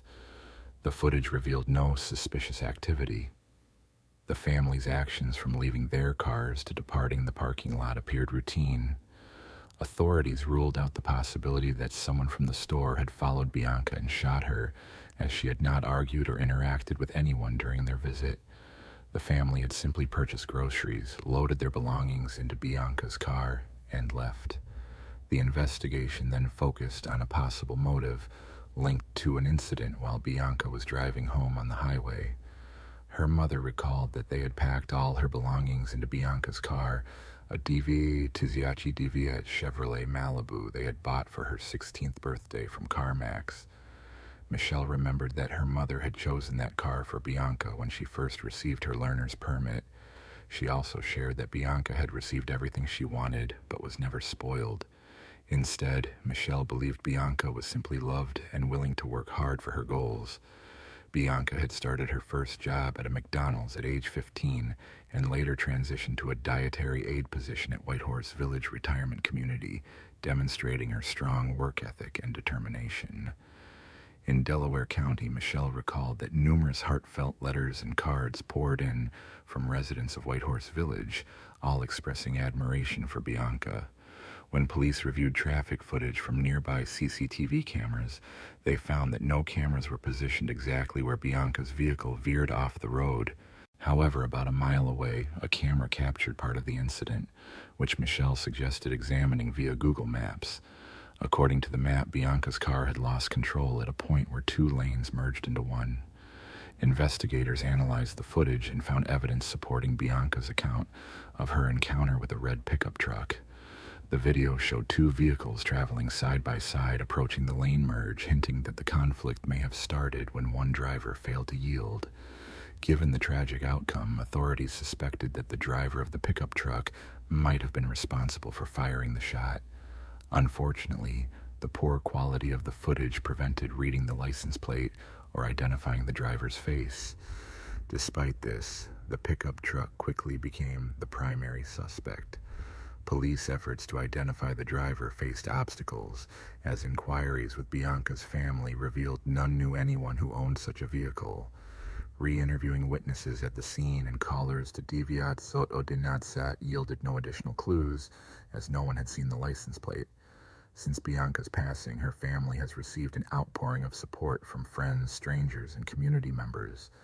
A vigil was held just 2 days after her death, with many sharing their stories and condolences. Bianca's family describes her as a compassionate and selfless individual who consistently prioritized others' needs. Her mother, Michelle, shared that Bianca often helped children in need, sometimes sneaking them into their home without permission, simply because she wanted to help others as she would want to be helped. Her empathy extended beyond her immediate circle. She once asked her mother if they could stop to assist a woman involved in a car accident. Bianca's instinct was always to show kindness, even to strangers. Following the incident, investigators examined footage from distant cameras to determine the direction of the red pickup truck involved. They aimed to gather more details about its make, model, and license plate, but needed higher quality footage to do so.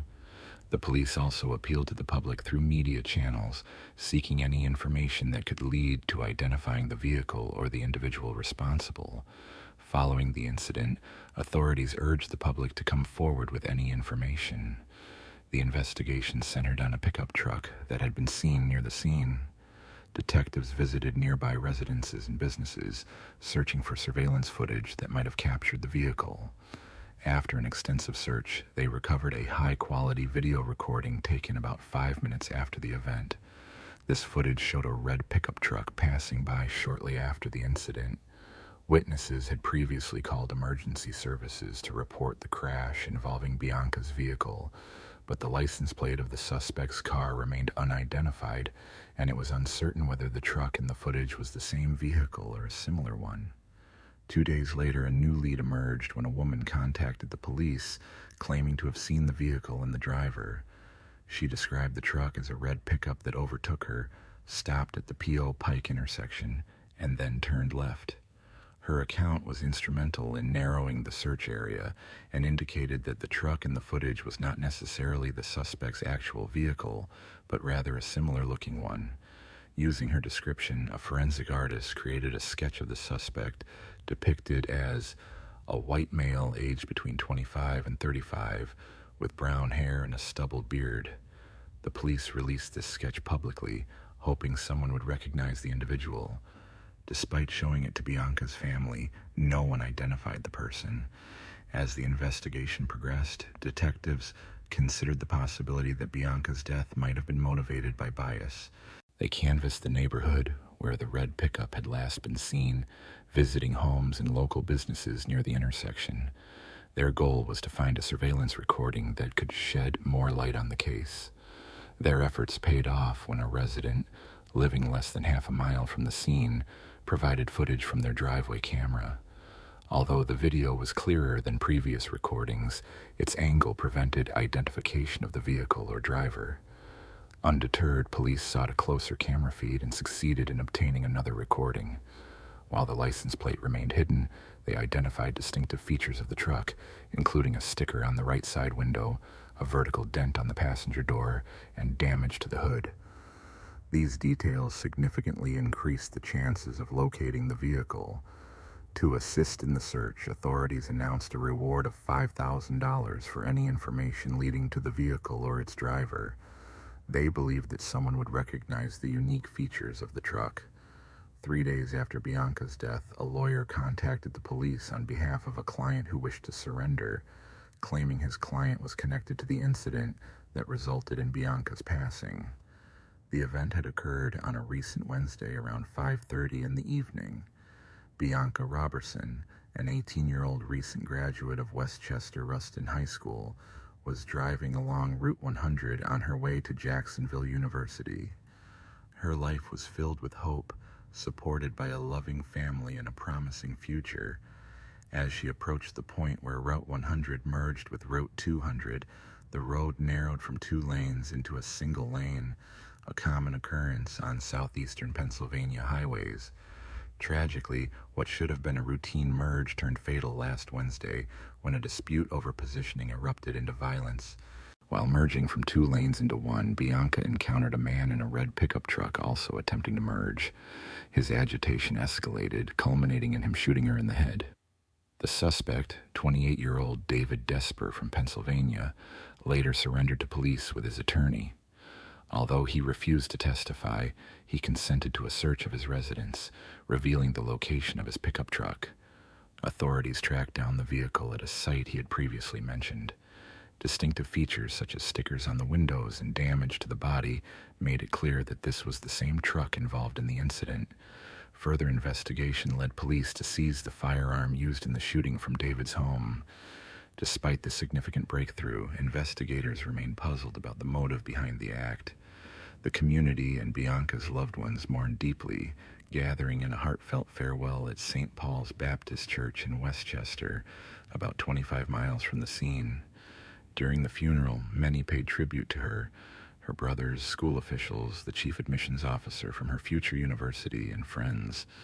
In his eulogy, Pastor Wayne Croft Sr. drew parallels between Bianca's case and 2 other notable incidents involving young black victims.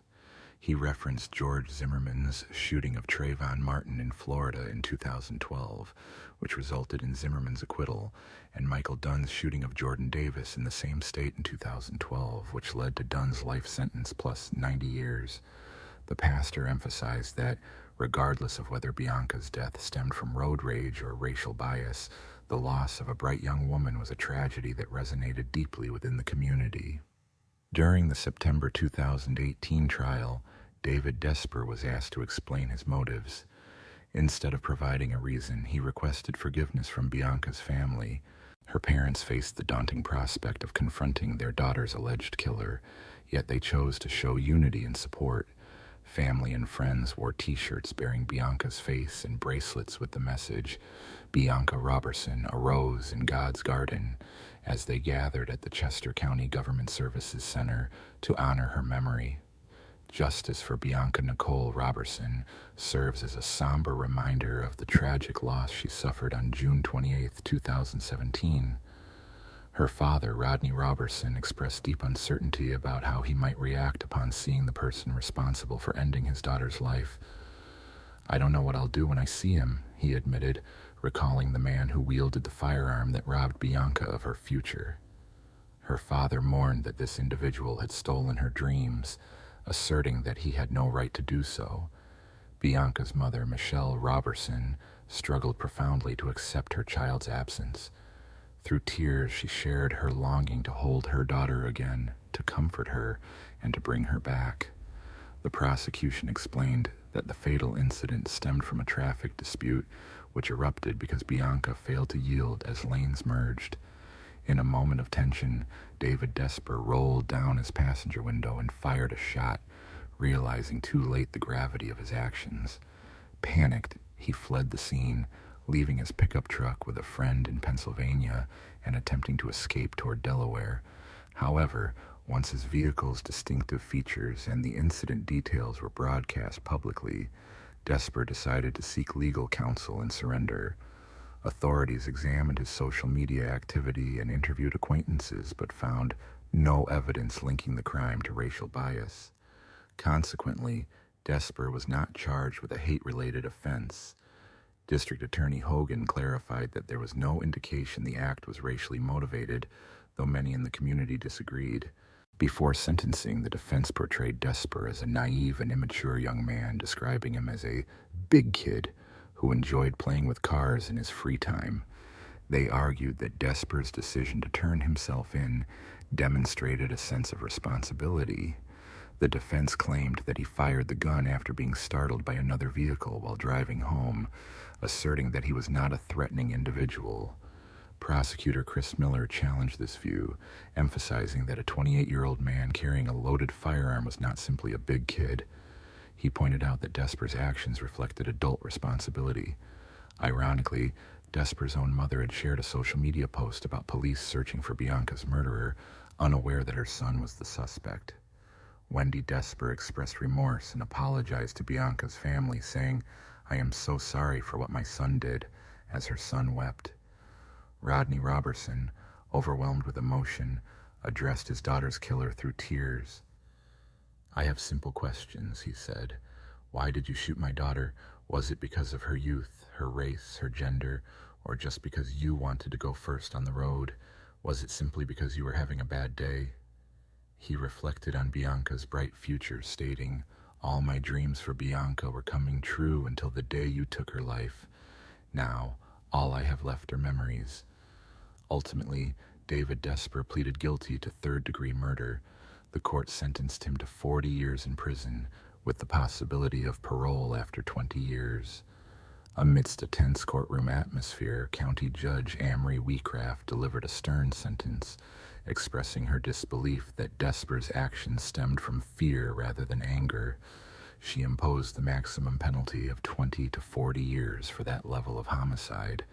Desper attempted to challenge the verdict through an appeal, but it was ultimately rejected. Now, let's turn to a disturbing case involving Michelle Young.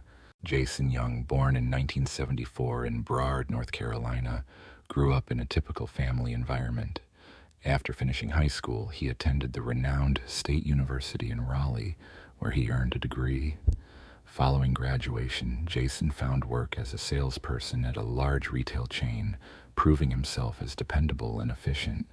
However, friends described him as inconsistent and unpredictable in his romantic relationships, often changing partners and earning a reputation as a womanizer. Michelle Young was born in February of 1977 in New York. Raised in a close-knit family, she shared her childhood with her younger sister Meredith and their dedicated mother Linda. Linda played a vital role in nurturing Michelle's early interests, especially in law and economics, which she showed a passion for from a young age.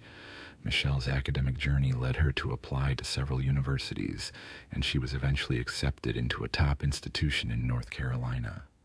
There, she pursued her master's degree and soon secured a prominent position at a leading accounting firm, establishing herself as a skilled professional and achieving financial independence. Their paths crossed unexpectedly at a bar on Michelle's birthday when Jason accidentally spilled a drink on her. He immediately apologized and offered to buy her another, a gesture that caught Michelle's attention. Their conversation revealed shared interests, including attendance at the same college, albeit Jason had graduated 3 years earlier. What started as casual chatting quickly blossomed into a romantic relationship. Despite their deep feelings, neither planned to marry or cohabitate at that time, as Jason still lived with his parents in Broward, while Michelle resided in Raleigh.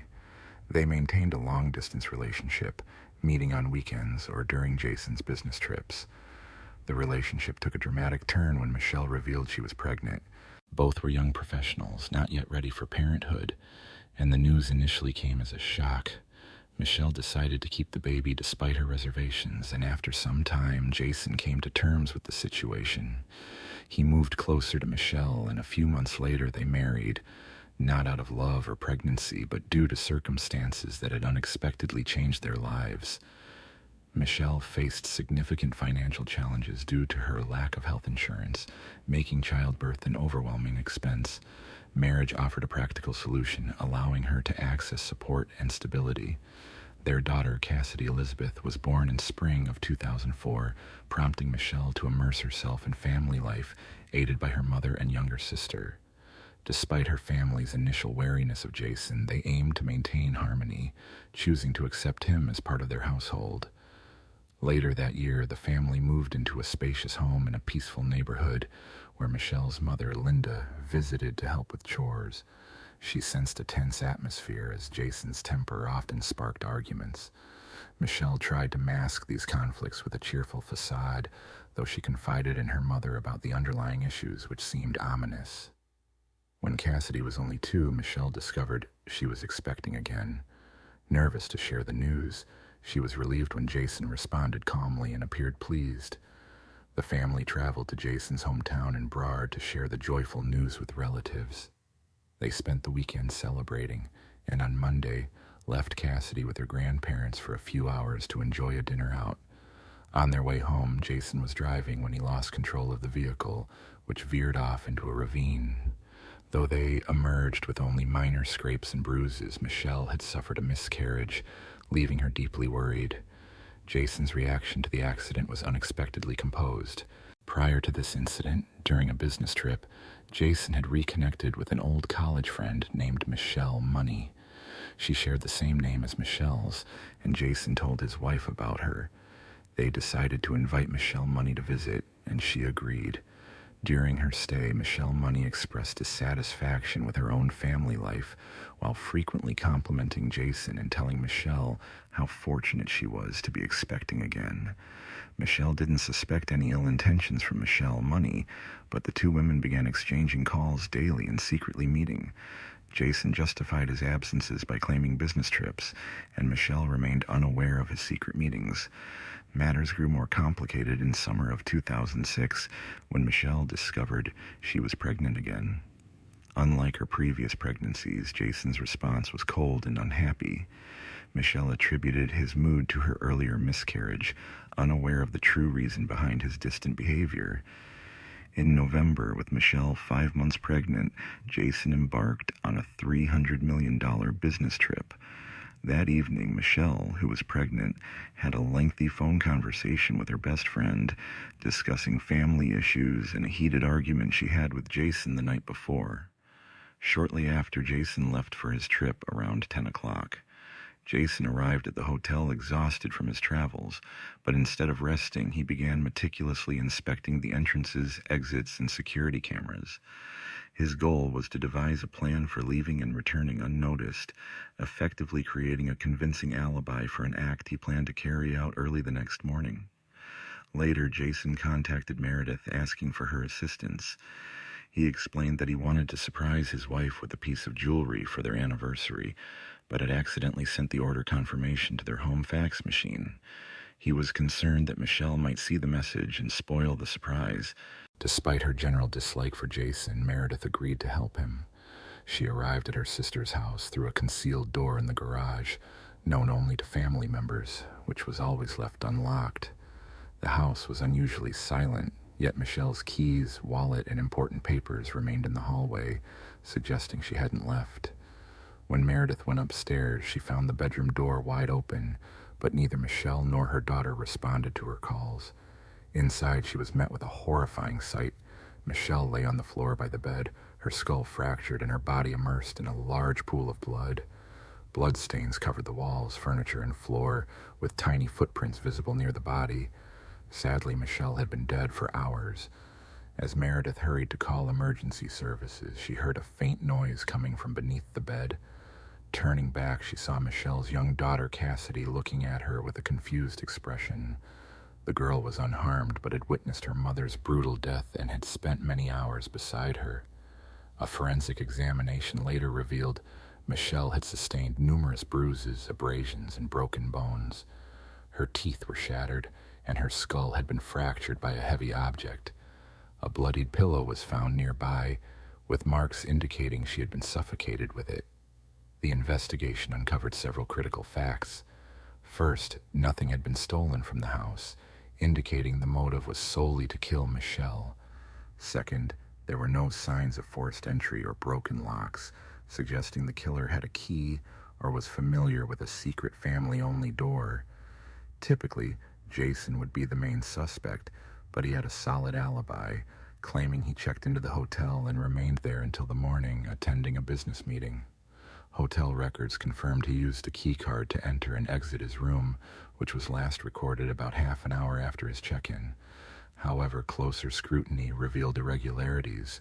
An employee reported that the fire escape was left open and propped up with a rock. When investigators reviewed surveillance footage to identify who had placed the rock, they discovered the camera had been deliberately disabled on the night of the murder. The last recording from Jason's room was about 30 minutes after he checked in, raising suspicions about the true circumstances of his whereabouts that night. Later that night, a man resembling Jason stopped at a gas station situated between the hotel and the crime scene. When asked to present identification, as required by station rules, he refused, paid in cash, and hurriedly left without waiting for his change. The attendant on duty recognized him as Jason, but he denied any involvement, claiming he had spent the night in his hotel room. However, his behavior raised questions. The day before the incident, Jason had made over 24 brief calls to his wife Michelle and 5 more to his mistress, each lasting less than a quarter of an hour, suggesting signs of panic. Notably, these calls were made outside the hotel, contradicting his claim of staying in the room all night. Additionally, Jason was late for a crucial business meeting and appeared distracted, further fueling suspicion. Despite these oddities, there was no concrete proof linking him to the crime, allowing him to continue his normal routine for nearly 3 years. During this period, he even gained custody of his young daughter, a significant blow to Michelle's family. In 2012, new evidence prompted authorities to reopen the case. Witnesses reported seeing Jason's distinctive white car near his home on the night of the murders. A child psychologist testified about his daughter reenacting a disturbing scene with her doll, hinting at trauma. Moreover, Michelle Money, Jason's former mistress, revealed his mood swings and outbursts, as well as his confiding in her about marital problems. This testimony contributed to his conviction for the brutal assault on his pregnant wife, resulting in a life sentence without the possibility of parole. As a consequence, Jason's daughter Cassidy was left without her parents, her mother murdered, and her father incarcerated. She is now under the care of her aunt and maternal relatives. Thomas's journey from a young age was driven by a deep sense of duty and service. Clad in the uniform of a police officer, he steadily rose through the ranks to attain the respected position of police chief. His life was rooted in a strong sense of responsibility and commitment, which extended beyond his career into his personal pursuits. A dedicated bodybuilder, Thomas sculpted his physique as a testament to his unwavering discipline and strength, his impressive build symbolizing his resilience and determination. Life's natural course led him to marriage, and together he and his wife welcomed 2 sons, Ryan and Matthew. Yet, as often happens, their relationship faced unforeseen challenges, culminating in divorce. Moving to Prescott, Arizona, Thomas began anew, and his sons, drawn by their father's presence, followed him to this new land. In an unexpected turn of events, Thomas met Jackie, and their connection blossomed into a passionate love that shone brighter than the Arizona sun. Jackie carried her own scars, not of the heart, but of life's hardships, having suffered an accident that left her unable to have children of her own. Nevertheless, her love for Thomas's sons was boundless, and she embraced them as her own. Together, they faced life's demands with steadfast resolve, their dreams intertwined with their hard work. One such dream was to own a vessel, a symbol of their perseverance and success. Their efforts culminated in purchasing a 55-foot yacht, which they named Well-Deserved, a fitting tribute to their relentless dedication. They upgraded their yacht with the latest technology, preparing for the retirement years ahead. Setting sail along the scenic west coast, they explored Mexico's exotic shores, California's rugged coastlines, and the enchanting Catalina Islands. For 2 years they lived the life they had long envisioned, their days filled with adventure and discovery. As time passed, new chapters unfolded. One of Thomas's sons started his own family, promising a grandchild soon to arrive, filling the couple with joy and anticipation. Contemplating their expanding family, Thomas and Jackie decided to return to Arizona, where they could be closer to loved ones. They made the difficult choice to sell their beloved yacht, placing an advertisement in a magazine with a price of $435,000, bypassing traditional brokers to avoid hefty commissions. Confident in the vessel's excellent condition and its value nearing $500,000, they believed it would attract eager buyers. However, fate had other plans. The first response to their listing marked the beginning of an unforeseen and tragic turn, one they could never have anticipated. Their dreams, once so vividly pursued, were about to be reshaped by events beyond their control. The advertisement they encountered was not what they had anticipated. The mysterious individual who reached out was named Skylar Dillion, and what transpired afterward far surpassed their expectations. Initially, they were skeptical. When they met Dillion, Thomas, a former probation officer, could not help but wonder how someone so young had amassed such wealth.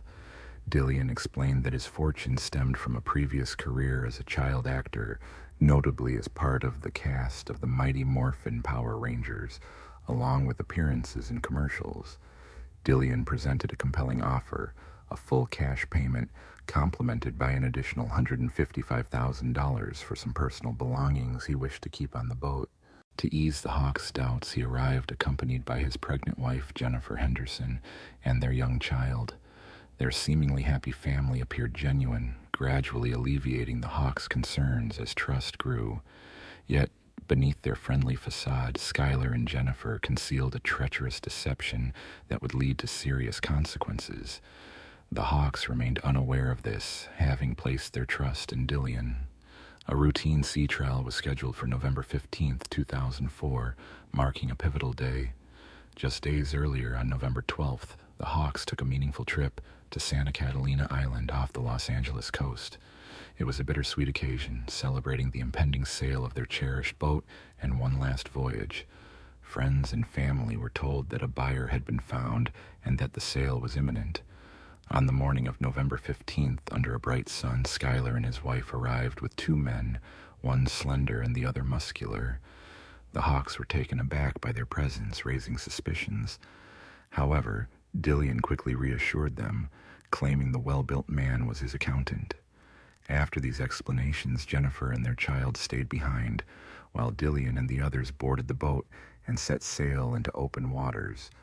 Unaware of what lay ahead, they embarked on what would be their final journey.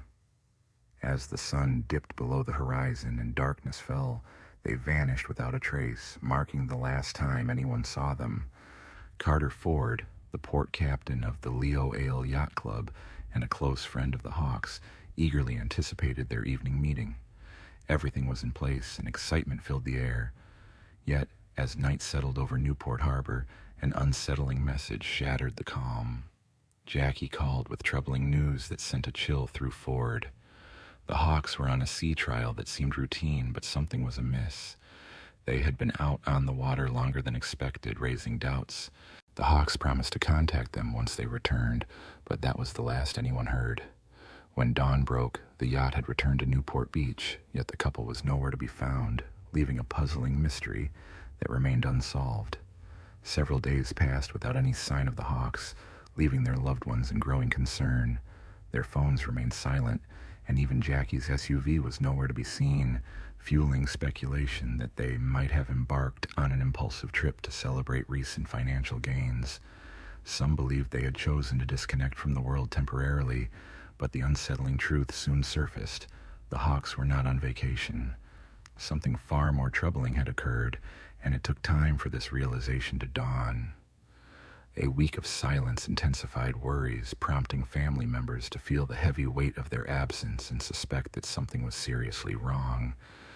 In desperation, they enlisted Carter Ford to investigate the well where the Hawks had last been seen. As Ford approached the boat, a deep sense of unease grew. Everything appeared disorganized, with a stark white towel hanging ominously from one of the portholes. This strange scene disturbed the family profoundly, prompting them to act swiftly by filing a missing persons report. Authorities responded by cautiously breaking into the boat's cabin. Inside, there were no signs of violence, yet an unsettling presence seemed to linger in the shadows. Their attention was drawn to a white towel stained with fresh ink, hidden between the bed and the wall, an eerie clue that raised disturbing questions. Nearby, a receipt listed items such as bleach, heavy-duty trash bags, cleaning supplies, and antacids, suggesting a dark purpose behind the scene.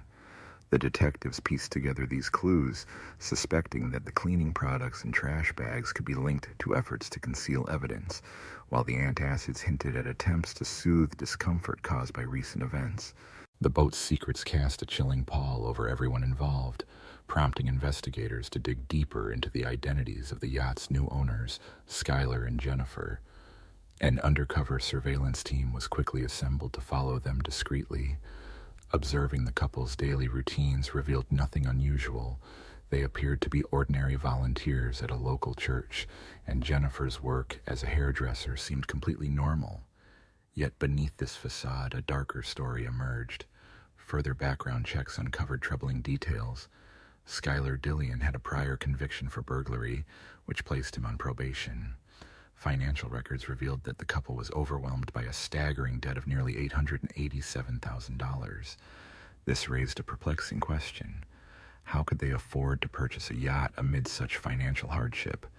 Investigations into Skylar's claims of fame as an actor in the Mighty Morphin Power Rangers showed he was merely an uncredited extra in a few episodes, adding to the mystery. Moreover, the couple was living in Jennifer's parents' garage, a modest arrangement that contrasted sharply with their apparent desire to own a luxurious yacht. These contradictions deepened the suspicions surrounding their true motives and the circumstances that led them to acquire the vessel, hinting at secrets that could threaten to unravel everything. The investigation into the missing couple was riddled with contradictions, leaving the detectives increasingly perplexed. As they delved deeper, the complexity of the case only grew. Dillian was subjected to intense questioning, yet he maintained that he had acquired the yacht through legitimate means. Surprisingly, he also disclosed that the funds used for the purchase originated from selling illicit substances. The situation escalated when he revealed handing over a briefcase filled with laundered money from Mexico, mostly in $100 bills, to a man named Tom. Interestingly, Skylar stated that the authorities had asked him to assist in establishing a bank account in Mexico, aiming to help the couple start anew.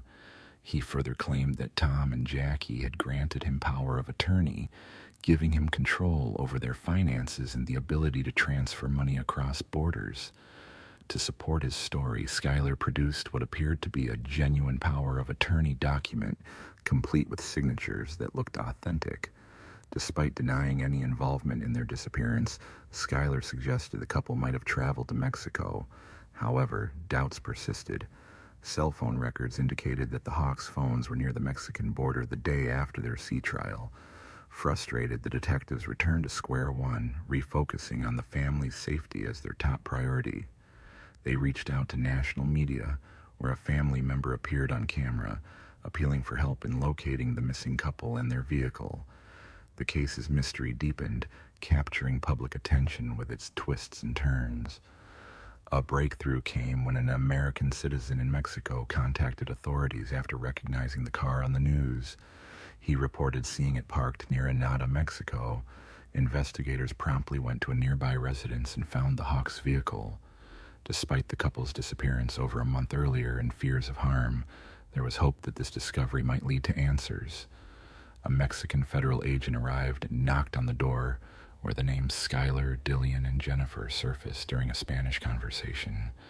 The agent recognized Skylar as an old surfing acquaintance who casually mentioned that Skylar had given him the car, and Jennifer, who was pregnant, had driven him back to the United States. The detectives collected samples from inside the vehicle, finding Skylar's DNA on a heater knob, an important piece of evidence suggesting possible involvement. This find raised suspicions of foul play, as investigators believed Skylar and Jennifer might possess crucial information about the case, yet concrete proof remained elusive. Further investigation focused on a suspicious power of attorney, which allowed strangers access to the Hawks accounts. Concerns grew over whether Tom and Jackie had authorized such access. Notary Kathleen Harris supported Schuyler's account, asserting she had witnessed the Hawks signing the papers and confirmed their identities through fingerprint verification. While this aligned with Schuyler's story, the detectives continued their inquiries, determined to uncover the truth behind the missing couple. Tom and Jackie Hawks were central figures in a perplexing case that quickly drew suspicion. Jackie's detailed description of Tom was accurate, but her portrayal of herself raised questions. She claimed to have brown, curly hair, yet in reality, she had recently cut her long, curly locks and now sported a spiked blonde hairstyle. Was this discrepancy a simple mistake, or was it a deliberate attempt to obscure the truth? The power of attorney documents appeared legitimate. They bore fingerprints matching those of the involved parties and signatures that seemed authentic. Despite this, a lingering sense of unease persisted. To address doubts, the case was handed over to the FBI, and the world's leading handwriting analysts were brought in. Their findings confirmed that both Tom's and Jackie's signatures were genuine, yet an unusual detail in Jackie's signature left investigators puzzled, hinting at a deeper mystery. Armed with this unsettling discovery, investigators received a tip that Schuyler was planning to flee the country. He had sought permission from his probation officer to leave abroad, prompting swift action from detectives. They apprehended him quickly, suspecting his involvement in money laundering, a crime he had previously confessed to. Further investigation led detectives to a garage apartment where Jennifer's parents lived. There, they uncovered personal items belonging to Tom and Jackie, including their camera and driver's licenses. When examining Jackie's license photo, investigators were struck by a remarkable resemblance to the description provided by the notary, raising suspicions about her true identity and involvement in the case. As the investigation deepened, it revealed a disturbing possibility. More individuals might be entangled in the mysterious disappearance than initially thought. The web of lies and secrets grew more complex as investigators uncovered hidden truths. In the garage, they found a business card belonging to an LAPD detective working with Interpol. Contacting the agency, they learned that the detective had previously encountered Schuyler during a murder investigation in Mexico involving an American citizen. This connection suggested Schuyler's possible involvement in both cases. One of the most puzzling discoveries was on the yacht, where photos showed two anchors, yet only one was present in reality. This discrepancy intensified suspicions, hinting at a sinister plan to conceal a theft of a valuable possession. The investigation pointed towards Schuyler's scheme, which appeared to be part of a larger, more ominous plot. Jennifer's actions further implicated her in the scheme. Her attempt to drain Tom Hawks' account indicated her awareness of the unfolding events, even though she was not present on the boat. At a crucial moment, investigators identified a name in the power of attorney documents that could be pivotal. The name belonged to a man named Alonzo, who had witnessed a significant transaction, offering a vital lead that could finally unravel the complex mystery surrounding the Hawks' disappearance. At the age of just 19, he lived with his parents and worked as a prison guard. A bond had formed between him and Dillian during the latter's incarceration for theft. Schuyler had persuaded Alonzo to join him at clandestine meetings, and he was the slender man who accompanied Schuyler on a sea trial, advocating for leniency in his sentencing. Together, they devised a plan to reveal the dark truth about the Hawks' destiny, pressing Alonzo to share his insights.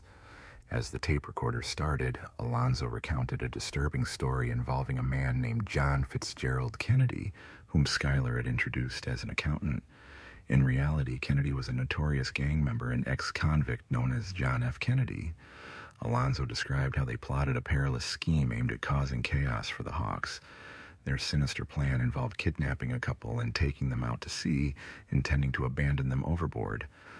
The story unfolded with Kennedy feigning seasickness and slipping below deck, prompting Thomas to check on him. Seizing the moment, Schuyler and Kennedy attacked Thomas. During the commotion, Jackie asked worried questions, but Alonzo quickly subdued her with a taser, handcuffing her and moving her to another part of the boat.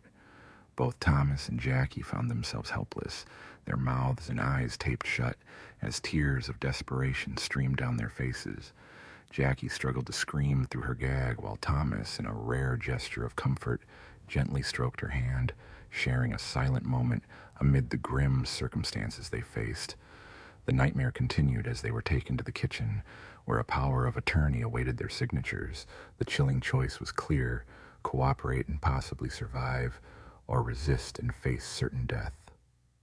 The boat then sailed toward the dark waters near Catalina Island, a place once filled with cherished memories for Tom and Jackie. On deck, they were bound together with a rope, a haunting prelude to the horror ahead.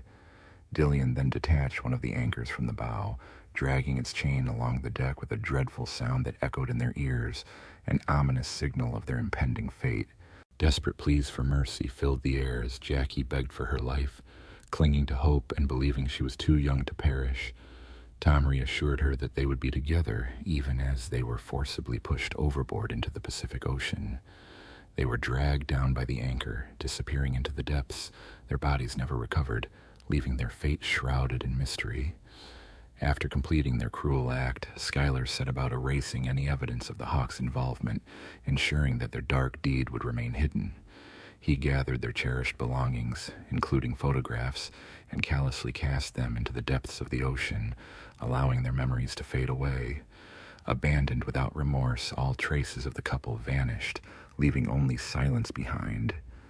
Meanwhile, Dillian and John F. Kennedy sought to reclaim a sense of normalcy as they sailed back to Newport Harbor, engaging in relaxing activities like fishing, as if the recent terrifying events had been nothing more than a fleeting nightmare. Justice eventually caught up with Schuyler Dillian, John F. Kennedy, and Alonzo Meem, who faced 2 counts each of first-degree murder. Jennifer Henderson defended her husband's innocence while confronting her own charges, as her involvement in the brutal acts was uncovered, revealing her complicity.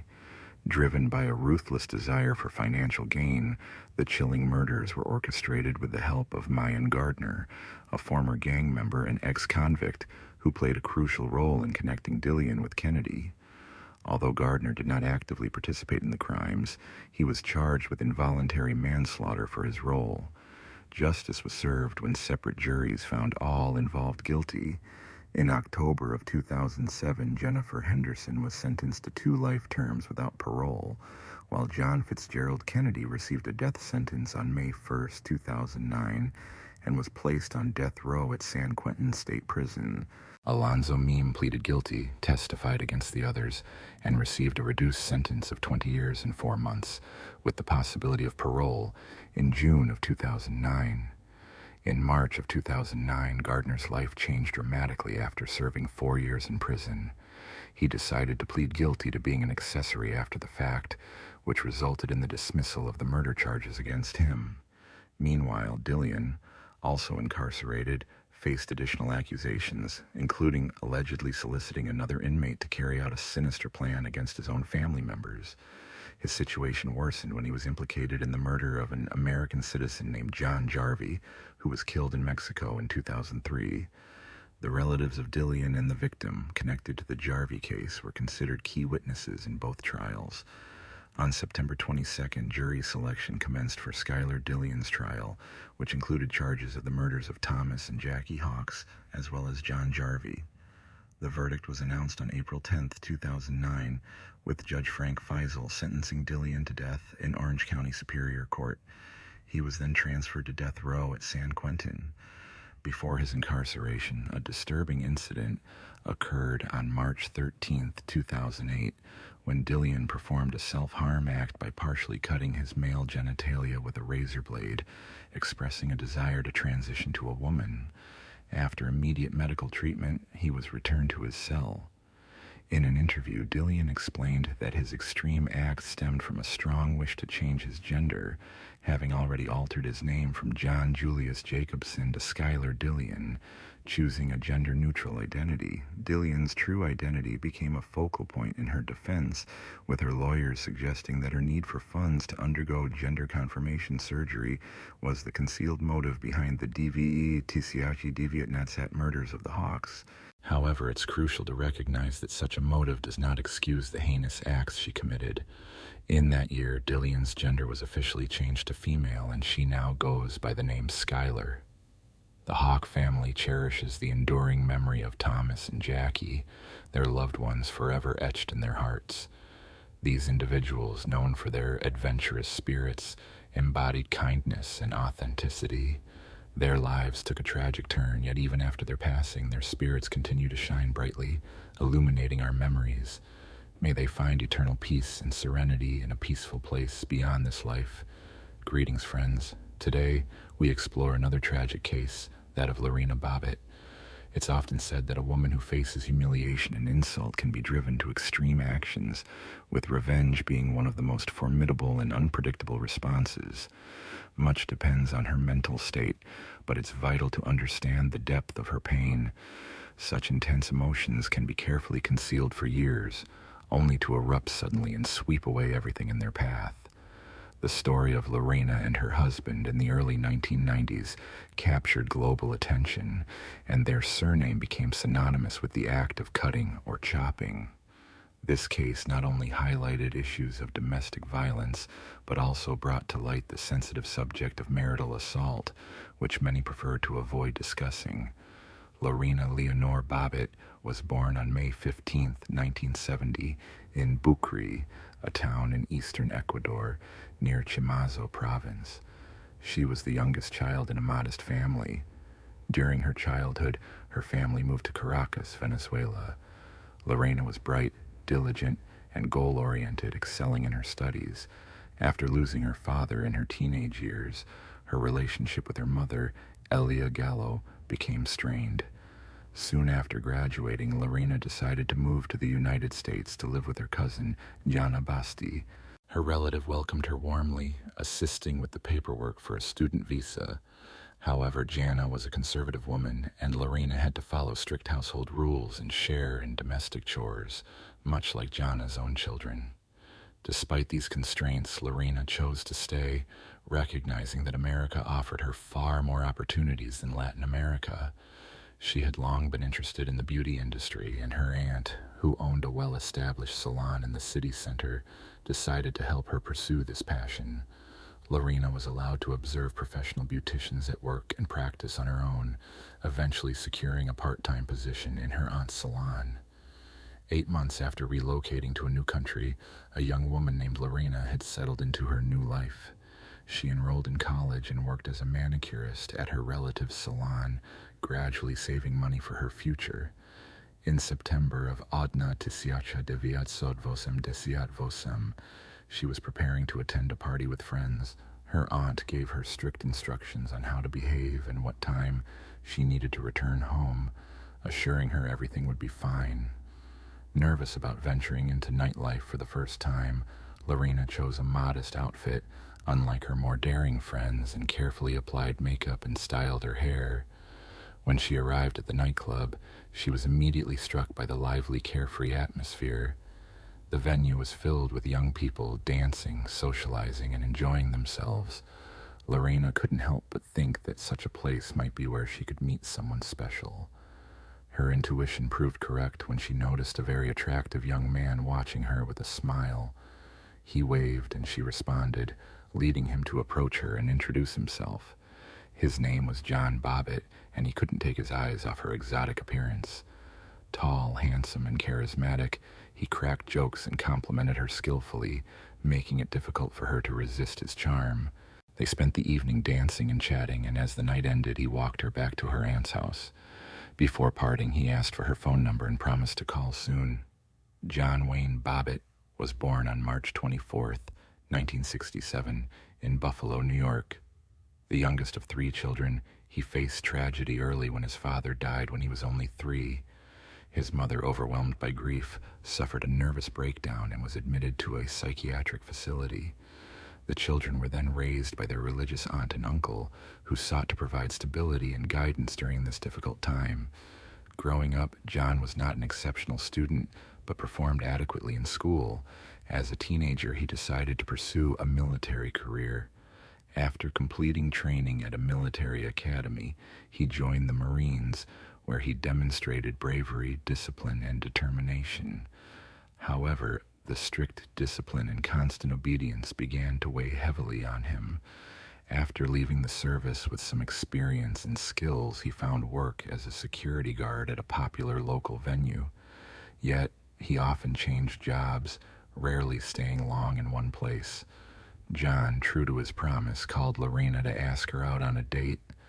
The young couple spent a leisurely afternoon strolling through the park, engaging in lighthearted conversation about various topics. During their walk, John clearly expressed his desire to pursue a serious relationship. Lorena was open to this idea, but she explained that, according to her aunt's rules, she needed to introduce her boyfriend to her family before they could move forward. John agreed to these conditions, and on the designated day he visited her aunt's home for dinner. Lorena's aunt, Bobbitt, was kind, courteous, and considerate. Although she tried to appear serious, she appreciated John's respectful demeanor.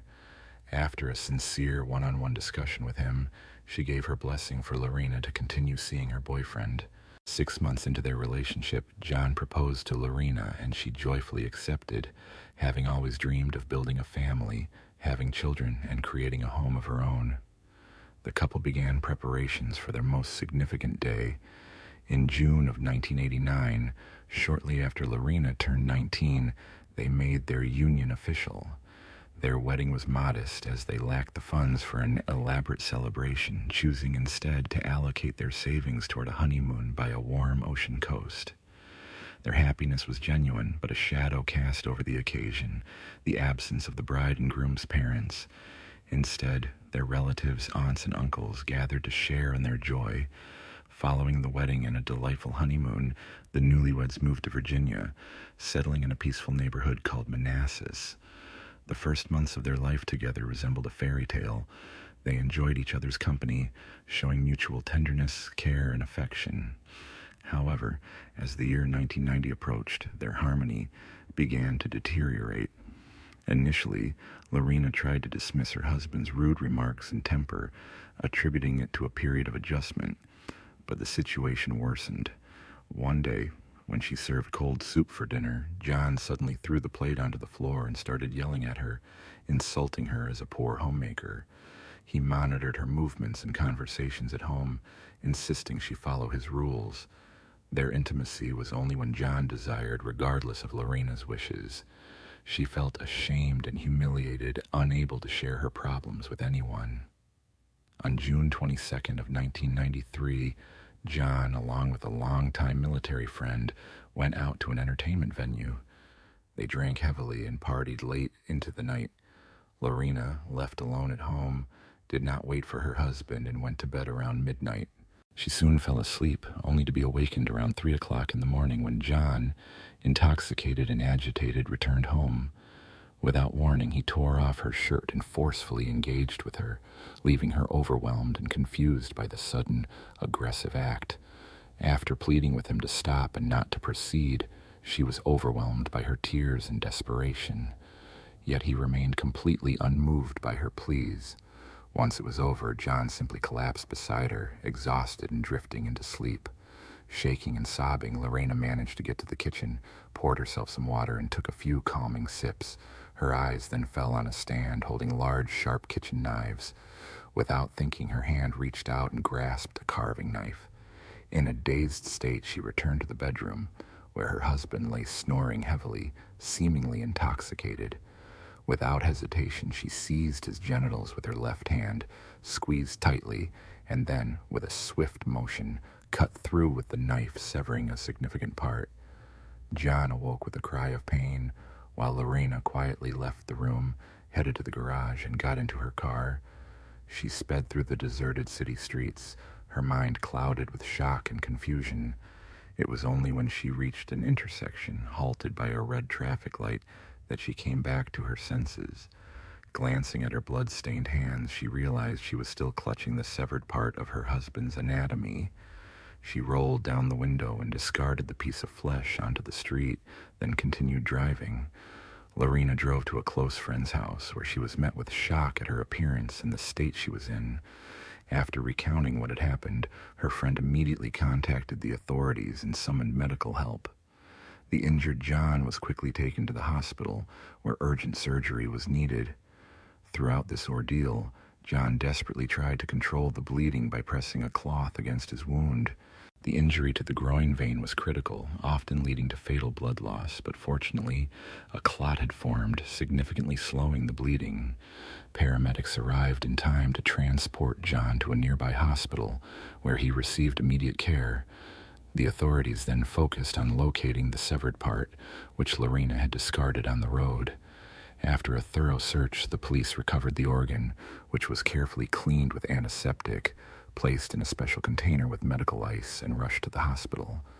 The surgeon, called from the regional capital, was astonished by the complexity of the case, as such injuries were unprecedented for him. Nevertheless, he proceeded with a delicate 9-hour operation, successfully reattaching the tissues and vessels despite the trauma, and the organ being exposed to the elements for over an hour.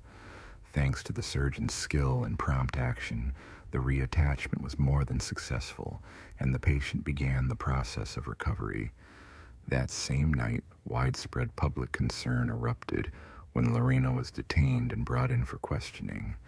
During her interrogation, she immediately admitted her involvement and shared her harrowing story, revealing the intense emotional and physical abuse she had endured throughout her marriage. She explained that her years with her husband had transformed into a nightmare, marked by frequent mistreatment and coercive intimacy whenever he desired. Mrs. Bobbitt also recounted how, about a year earlier, her husband had forced her to terminate a pregnancy, despite her strong desire to have children. That abortion had left her deeply traumatized, and her memories of that night were hazy, as if she had been in a fog. She described how her husband had come home intoxicated, taken advantage of her despite her resistance, and how, afterward, she went to the kitchen for water. The next thing she remembered was her husband's scream, the roar of a car engine, and clutching a part of his anatomy in her hand while sitting behind the wheel. This case sparked intense media coverage and public debate. Many women like Lorena, who had suffered similar domestic violence, along with feminist organizations gaining momentum at the time, rallied to her cause. In the early 90s, women subjected to emotional and physical abuse often remained silent, as society tended to blame victims, implying they provoked conflicts or behaved improperly. It was widely believed that a wife should be submissive and obedient, and if her husband resorted to violence, it was considered her fault. Intimacy within marriage was viewed as a duty of the wife, not open to discussion. Conversely, most men sided with her husband, fearing Lorena's act might inspire others suffering from similar abuse to take drastic measures. Official statistics indicated that millions of women in the country faced such violence. 2 parallel court cases unfolded almost simultaneously. Lorena officially accused her husband solely of taking advantage of her that night, but during the trial she detailed the years of ongoing abuse, beatings, emotional torment, and humiliation she had endured, including the coerced abortion. Her husband, John, provided a confused defense, denying all allegations. However, many of Lorena's claims were supported by evidence, such as his lack of stable employment and income, despite his frequent visits to entertainment venues, often forcing or deceitfully taking money from his wife to fund these outings. Lorena's friends consistently reported that she bore numerous bruises and scrapes, and that she had been battling depression for an extended period, despite her efforts to conceal her suffering. The court ultimately determined that her husband had subjected her to persistent emotional and physical abuse throughout their marriage, pushing her into a state of despair. However, when it came to the incident of intimate violence on the night of June 23, 1993, insufficient evidence led to John's acquittal. He offered multiple explanations for his actions that evening, but the jury, comprising 9 women and 3 men, found him not guilty. Later that year, Lorena's trial commenced in September, charged with causing serious injuries to her spouse. Her legal team argued that her actions were driven by post-traumatic stress disorder, a mental condition resulting from the ongoing abuse she endured. A psychiatric assessment confirmed that she was in a state of distress during the incident and lacked full awareness of her actions, rendering her legally unaccountable. After nearly 8 hours of deliberation in early January the following year, the jury concluded that Lorena was not criminally responsible due to her mental state at the time. She was ordered to undergo a 6-month treatment program at a specialized clinic, after which she was able to resume her life. The divorce was finalized in 1995, and Lorena reverted to her maiden name. Meanwhile, John remained resentful that his wife faced no legal repercussions, and he sought to capitalize on his sudden notoriety. He aimed to profit from the scandalous attention, founding a short-lived band called Severed Parts, which failed to attract public interest. In the late 1990s, he accepted a lucrative offer to appear in explicit films, starring in titles like Frank and Penis, a pun on Frankenstein, and John Wayne Bobbitt Uncut. He participated in several similar productions, but public fascination with his story and his reattached organ quickly diminished. For years, John eagerly appeared on talk shows and granted interviews, but over time, such opportunities became scarce and the story faded from public memory. Eventually, John found work as a bartender at an entertainment venue in Las Vegas. By his 50s, he struggled financially, taking on jobs as a mover, driver, and pizza delivery person. In 1999, he received a suspended sentence for theft. During the high-profile court case that captivated the nation, journalists uncovered that Bobbitt had an illegitimate son named Andrew, born in 1992 to a woman named Beatrice Williams. In 1994, John faced trial for assaulting his new girlfriend, Christina Elliott, who was employed as a dancer at a nightclub. In the early 2000s, he served a 15-day jail sentence for his actions and was later placed on probation. Throughout that period, John faced 3 arrests for assaulting his then-wife, Joanna. This pattern culminated in a year-long imprisonment for violating his probation, and the couple officially divorced in 2004. Meanwhile, Lorena chose a different path. Unlike her former spouse, she avoided the spotlight and preferred to stay out of public view. In 1996, she returned to her native Ecuador to be with her mother, Elia. However, her life was again marked by conflict when her mother accused her of assault. Fortunately, the matter was settled without legal proceedings, and the two continued living together. A year later, Lorena moved back to the United States, establishing a modest beauty salon in Washington. In 2007, she founded Lena's Red Wagon, a charitable organization dedicated to supporting women affected by domestic violence. Her story gained renewed attention when she agreed to a rare interview, appearing on CBS's morning show to discuss her life after the incident. She also participated in a notable appearance on Oprah Winfrey's talk show during the mid-2000s. Lorena remarried a man named Dave Bellinger, with whom she had a daughter in 2006. She preferred not to dwell on her previous marriage to Bob and claimed she had not followed his life after their separation. Nearly 15 years after their high-profile legal battles, the former spouses faced each other for the first time on the show Insider.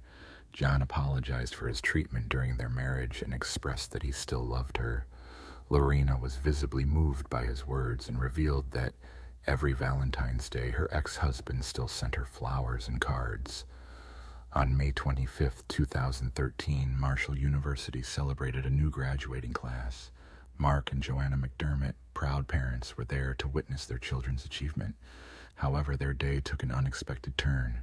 Mark McDermott, a model family man, faced a devastating betrayal by someone he had considered his own son for nearly 2 decades. Born in the early 1960s in Australia, Mark's early life remains largely private. He was the eldest of 5 siblings, with his father Bruce and 2 younger sisters, Tracy and Nicole, the youngest. Close friends describe Mark as a successful businessman and a caring, responsive individual. Nicole recalls her brother as a wonderful person who would never intentionally harm anyone. Details about Mark's adult years are scarce, including the reasons for his journey to the southern United States. It was during this period that he met Joanna Dunn, a single mother with a 4-year-old child, though the circumstances of their meeting remain unknown. Little is known about Joanna's life beyond her own accounts, which mainly focus on her son, Donald Wayne Dunn.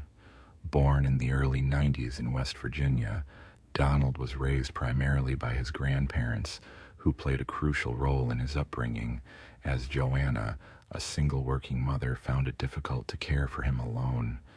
During the rare moments they shared at home, Joanna often relied on video games and television to entertain Donald, leaving her limited time and attention for him. Everything changed when Mark entered their lives. The couple quickly formed a close bond, marrying and adopting Joanna's surname. They moved together to West Virginia, creating a tight-knit family unit.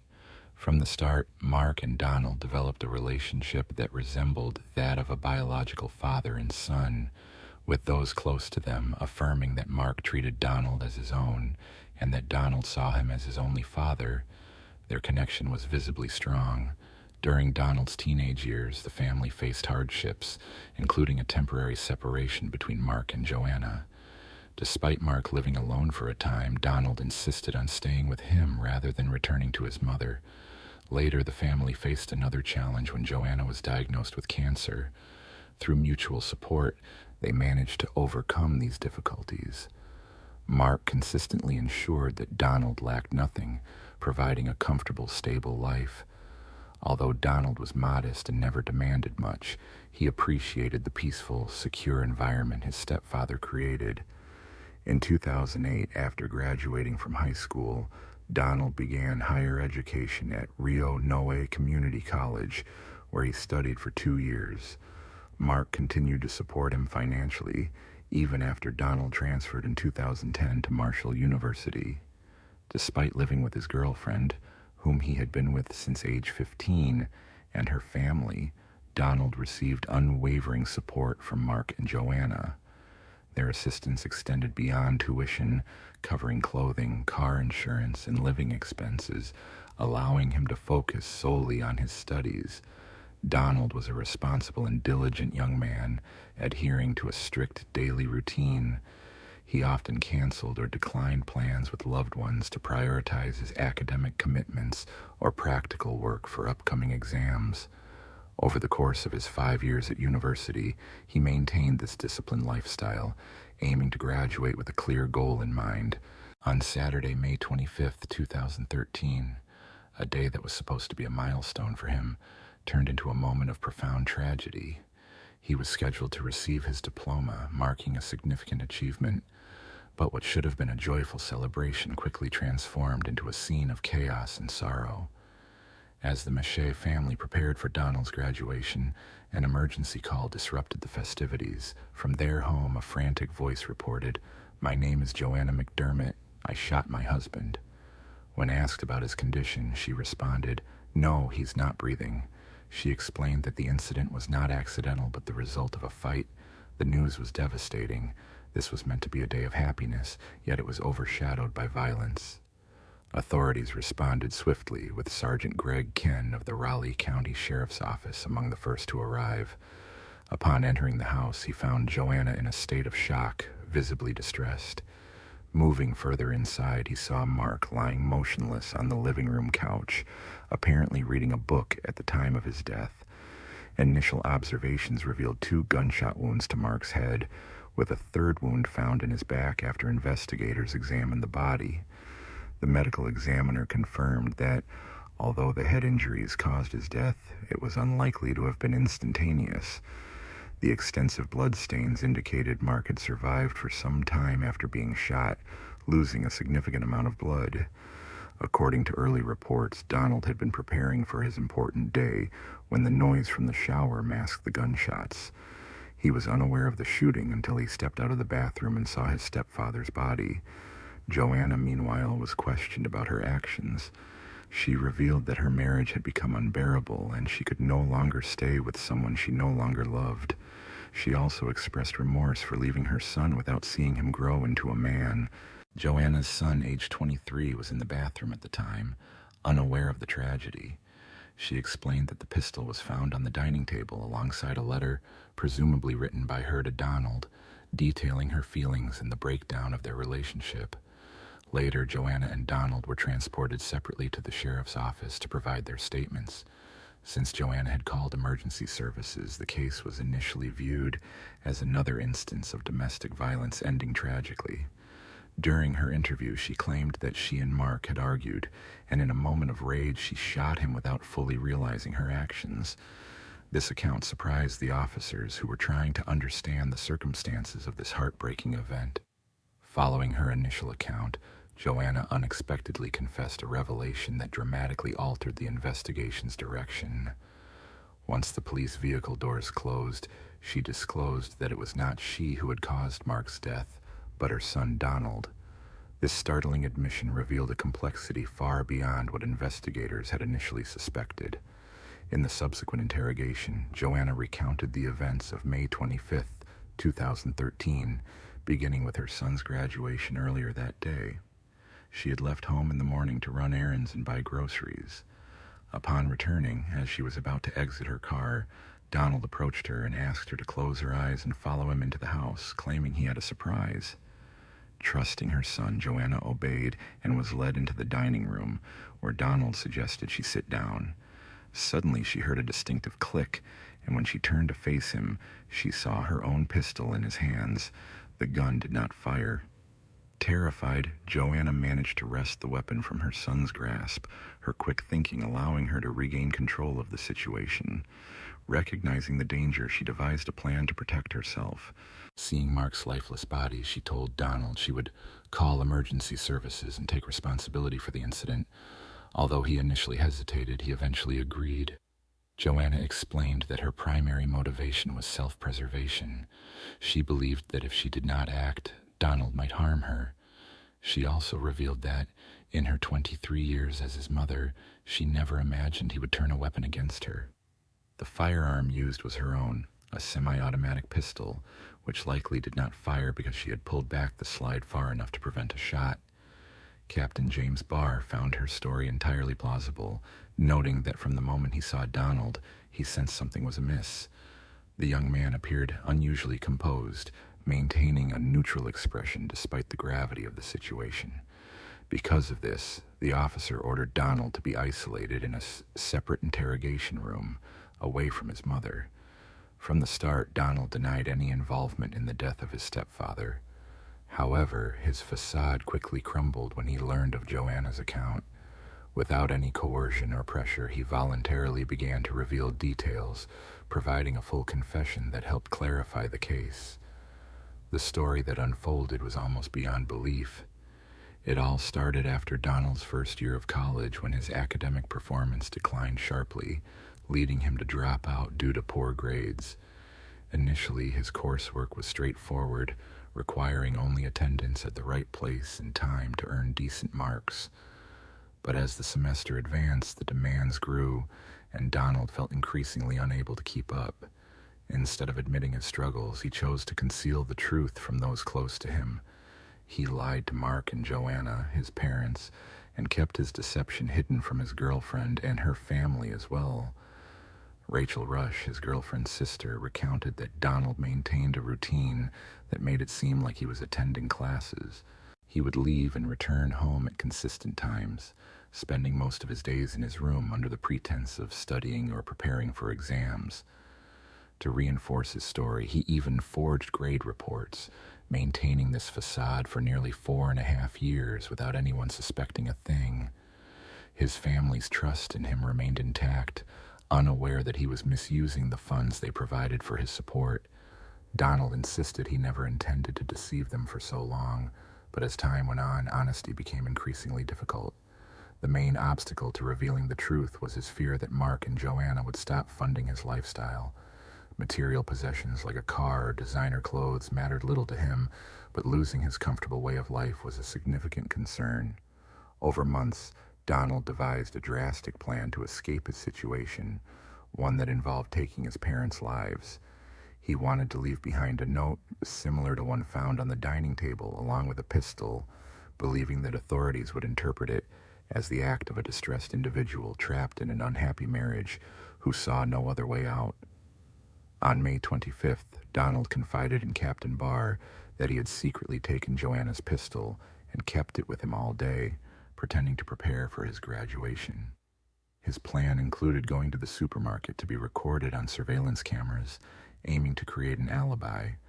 However, things went awry when his mother's gun jammed just as he tried to fire at her. His later confessions shocked everyone. Donald admitted he had even practiced the emotions he would display when authorities arrived, and he had considered how he would support himself after losing the steady income from Mark. He planned to rely on his relatives' sympathy for as long as they supported him, while engaging in sports to improve his physical condition. Ultimately, when no other options remained, he intended to join the police or the army. Reflecting on his actions, it was clear that Donald's story was driven by a complex mix of fear, deception, and a desire for stability, culminating in a plan that was as shocking as it was tragic. Faced with the daunting choice of confessing or eliminating his mother and stepfather, Donald believed it would be simpler to carry out the latter. According to a legal record from the Supreme Court of West Virginia, published in April of 2016, just a month after his arrest in June of 2013, Donald was formally charged with first-degree murder and attempted murder. Even before the trial began, Donald and his legal team sought to postpone proceedings. While in solitary confinement, he underwent surgery on his right hand, which his attorneys used as a reason to request a delay, arguing that painkillers administered during recovery might impair his judgment during initial court sessions. The court initially demanded medical documentation to support this claim, but ultimately denied the request, noting that Donald showed no signs of impairment and was fit to participate in the trial. The trial was held in August of 2014, over a year after Mark's tragic death. Presided over by Judge John A. Hutchinson, the proceedings featured Donald's defense lawyer, David White, and the prosecutor, Christine Keller, representing Raleigh County. Mark's two sisters and a niece traveled from Australia, more than 15,000 kilometers, to witness the proceedings, having considered him family for nearly 2 decades. Although detailed testimony, evidence, and visual records are scarce, it is known that the defense planned to argue that Donald was under the influence of illegal substances at the time of the incident. However, no toxicology reports or other proof ever confirmed this claim. Just days after the trial's start, on August 14th of 2014, Donald Dunn was found guilty of first-degree murder of his stepfather, Mark McDermott. He was also convicted of attempting to harm his mother, Joanna McDermott, and of using a firearm during the crimes. On September 5th of the same year, Judge Hutchinson sentenced Donald to life in prison without the possibility of parole for the murder of Mark, along with an additional 15 years for the attempt on his mother. Following the sentencing, Joanna read an emotional letter to the court reflecting on her son's troubled past, possibly influenced by his grandparents' illness or the pressure she placed on him to attend university. She also suggested that frequent violent video games during his youth might have affected his behavior. Joanna expressed her disapproval of the negative image portrayed of her son and voiced her disagreement with the severity of the sentence. Judge Hutchinson responded by emphasizing that her disapproval did not influence the court's decision. In his decision, the judge emphasized that the sentence was essential to uphold justice in a profoundly unjust situation. While he acknowledged the sympathy of Donald's mother, he argued that protecting her son from the repercussions of his actions was unjustifiable given the gravity of the circumstances. After the verdict, Donald's sister and father expressed their ongoing shock and sorrow over how he could have taken the life of a man who had cared for him as his own son for nearly 2 decades. Although they recognized that no verdict could bring Mark back, they appreciated the fairness of Judge Hutchinson's ruling. On July 6, 1985, a tragic case unfolded when 54-year-old Jane Anchor Hilton was found brutally beaten and stabbed in her employer's home. She had moved into the house just the day before, seeking refuge from a troubled marriage. Her body was discovered by 2 housemates and her own daughter, Autumn. The case baffled investigators for 14 years until the new detectives reopened it in 1999.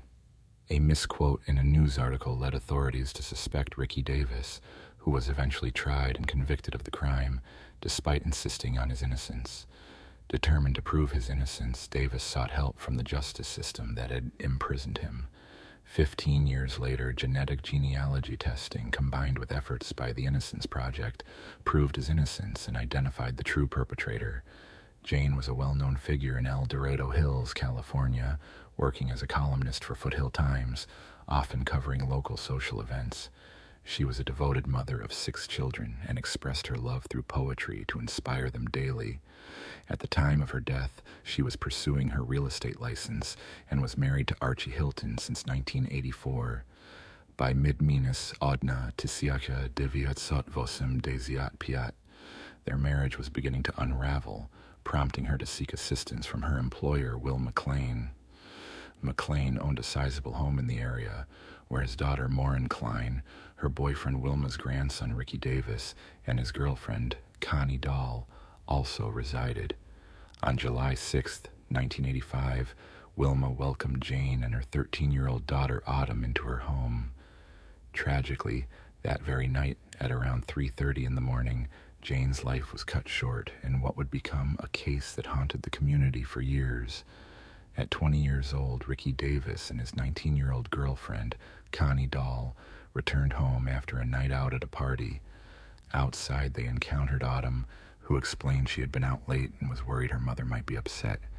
As they entered the house together, a chilling sight greeted them, a trail of blood in the hallway. The house was eerily silent, and their fears grew as they moved toward the first room, which belonged to Ricky's mother, Maureen. Inside, they discovered the lifeless body of Jane Hilton sprawled across her bed, her body covered in blood. She had suffered multiple stab wounds and had been beaten and bitten on her shoulder. Jane was unresponsive, and her boyfriend, who was on a camping trip at the time, was not present. Ricky and Connie immediately contacted emergency services.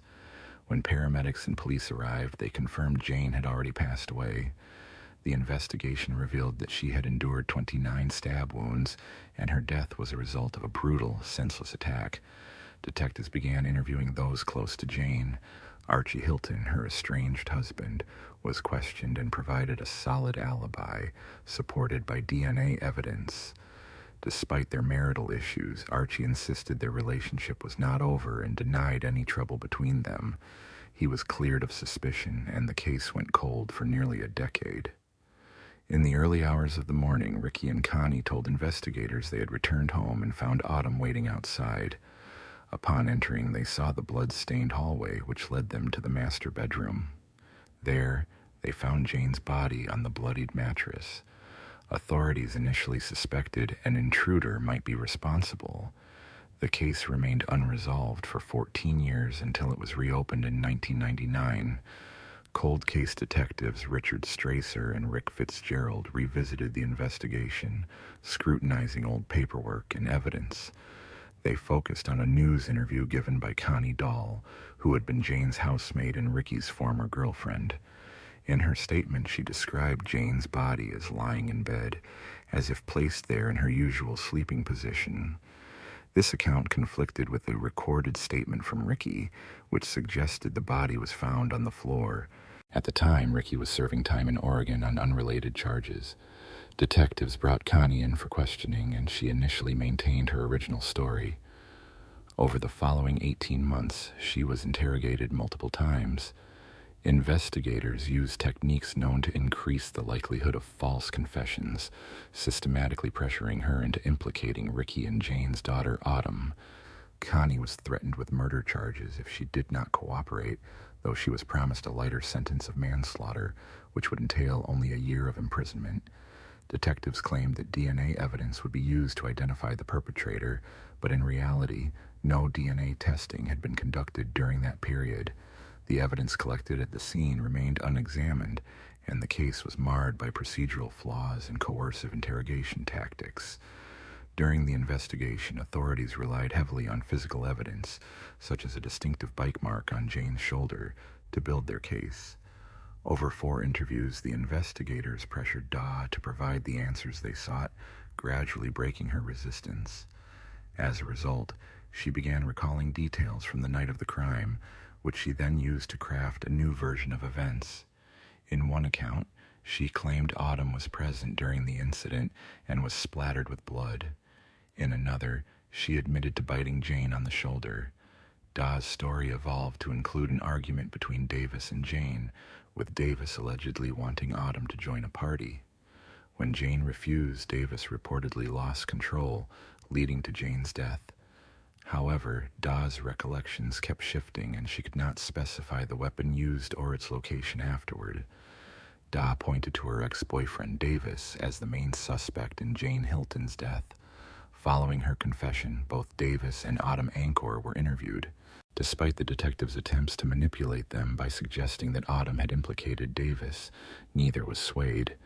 Autumn stated she had no reason to protect Davis when questioned about her potential involvement, even under pressure. Ultimately, the investigators used Da's confession to arrest Davis. He was offered a plea deal to testify against Davis at trial. His first trial ended in a mistrial, but a second trial in 2005 resulted in a conviction.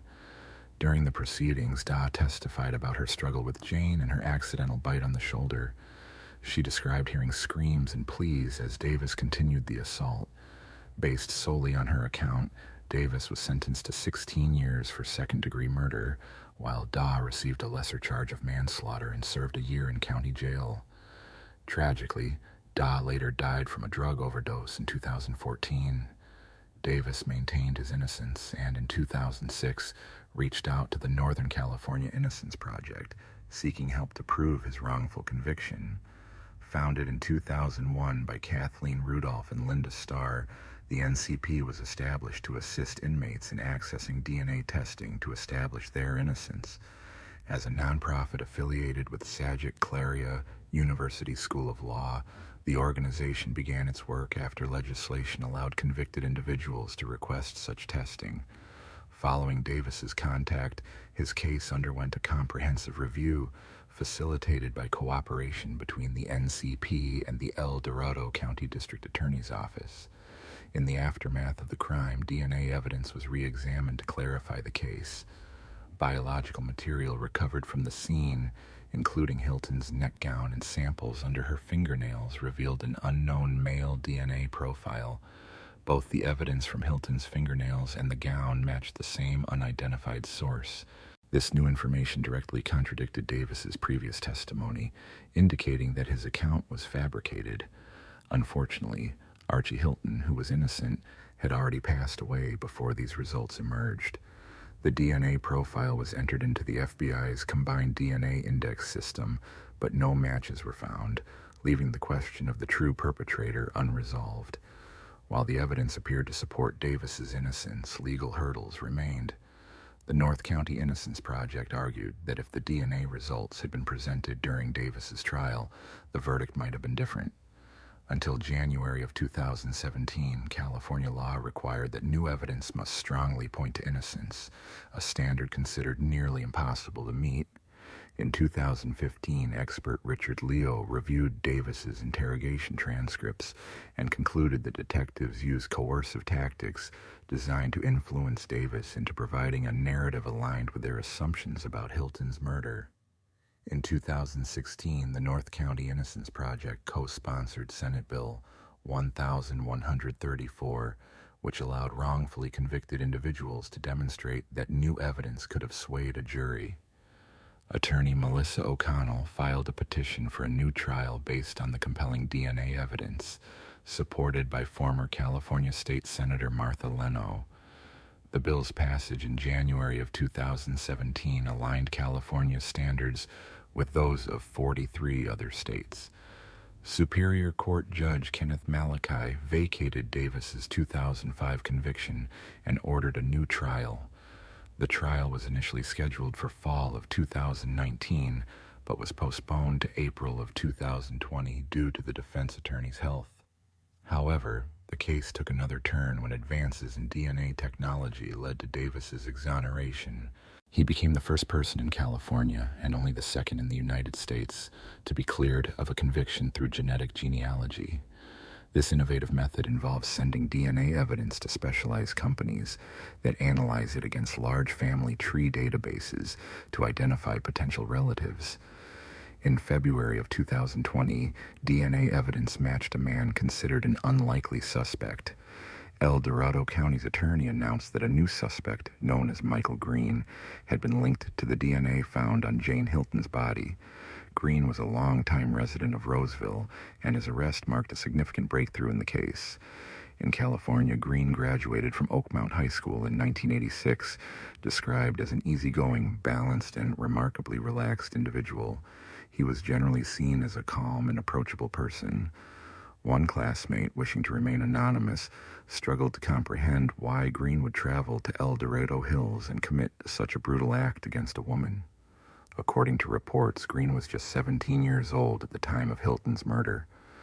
On the night of July 6, 1985, Autumn, the victim's daughter, encountered Green and two friends, Calvin and Stephen, at a local park. They spent time together until Autumn decided to head home for a shower before returning. She allegedly told her mother she was going to visit another friend for the evening, but instead, she returned to the park to join the boys. What transpired afterward remains largely speculative. Investigators believe that during this period, Green broke into the victim's house and was confronted by Jane. A struggle ensued, and in the chaos, Green may have attacked her. The following morning, Autumn and Davis, DLL, discovered Jane's body upon returning home. Green had no prior criminal record, either before or after the crime, and appeared to lead a typical life until DNA evidence linked him to the heinous act. The two other boys present at the scene were located shortly after Green's arrest. Calvin, unfortunately, had passed away some years earlier, but Stephen was found and interviewed the day after the arrest. Stephen was considered a witness rather than a suspect. Green was taken into custody on February 11, 2020. Since he was a minor at the time of the incident, his first appearance in juvenile court occurred on February 19th of that year. District Attorney Vern Pearson explained that the legal process required certain procedural steps on the juvenile side before proceeding. Subsequently, Green's case was transferred so he could be tried as an adult. He waited 2.5 years before facing trial. On July 29, 2022, Green entered a plea of no contest, relinquishing his right to a jury trial and to challenge the plea or its consequences. His sentencing was scheduled for September 27, 2022, before Judge Suzanne Kingsbury. At sentencing, Dr. Elizabeth Kaufman, a professor specializing in psychological science and adolescent development, was called to explain the mental and emotional growth typical of teenagers. Her research highlighted that late adolescence allows individuals to distinguish right from wrong, yet they often still struggle with impulse control. The defense presented several witnesses from Green's childhood, some of whom maintained relationships with him into adulthood. Each was asked whether their opinion of Green had changed since learning of his involvement in the crime. All witnesses expressed shock upon discovering his responsibility for the murder, revealing how unexpected his actions were to those who knew him well. Capacities once described him as jovial, popular, humorous, and affectionate, words that painted a picture of a man beloved by many. These same descriptions persisted both before and after the tragic events that unfolded. Following the incident, Jane Hilton's ex-wife, Karen Green, reflected on the profound impact of the crime, emphasizing how witness testimonies revealed the depth of loss inflicted upon her family. Each of Jane's children delivered heartfelt victim impact statements, recounting the unbearable grief and the lasting scars left by the tragedy. Heather Purvis McConnell, one of Jane's daughters, expressed that the pain of her loss would remain with her forever, pondering how her life might have been different had this never happened. Argath Brandon Hilton, the youngest of Jane's children, shared her love for her mother and her curiosity about what Leo, the perpetrator, might feel or say to the person who had so violently harmed her. She described the haunting memory of receiving the early morning call that confirmed her mother's death and the emotional toll of gathering her belongings from the house where the violence had occurred. Her words carried a poignant message. The family would forever share the regret of a reckless decision made nearly 4 decades earlier. Ian Hilton, the eldest son, echoed his sister's sentiments, speaking of the ongoing uncertainty and recurring nightmares that haunted them, especially after false accusations pointed blame at his sister Autumn. Overcome with emotion, Ian concluded with a nearly inaudible acknowledgement that no words could ever restore his mother. Autumn Hilton, the last to speak, conveyed her anguish through a raw and honest account of the suspicions she had endured for over 20 years. She recounted the day 2 investigators with thick mustaches entered her home, informing her they had identified those responsible for her mother's death. Autumn described how she was repeatedly accused of biting her mother and assisting in moving her body, feeling the weight of intimidation tactics that pushed her to the brink. She emphasized that if she hadn't invoked her right to legal counsel, she wondered how much further the investigators might have gone in their pressure. Later, Deputy District Attorney Jay Linden read a statement on behalf of the family, questioning Green about his motives for such a brutal act. He highlighted the numerous wounds inflicted on Jane, including injuries to her head and face, and pointed out that Green had admitted to kicking her jaw and biting her shoulder. Linden emphasized that Green's actions not only ended Jane's life, but also shattered many others' lives in the process.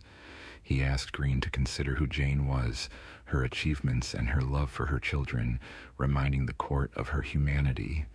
In his closing remarks, Margaret Husher, Green's defense attorney, argued that her client was unable to control himself at the time, asserting that he did not realize his actions were wrong because he was still an adolescent. Her defense relied heavily on the testimony of expert witness Dr. Kaufman, who supported this perspective.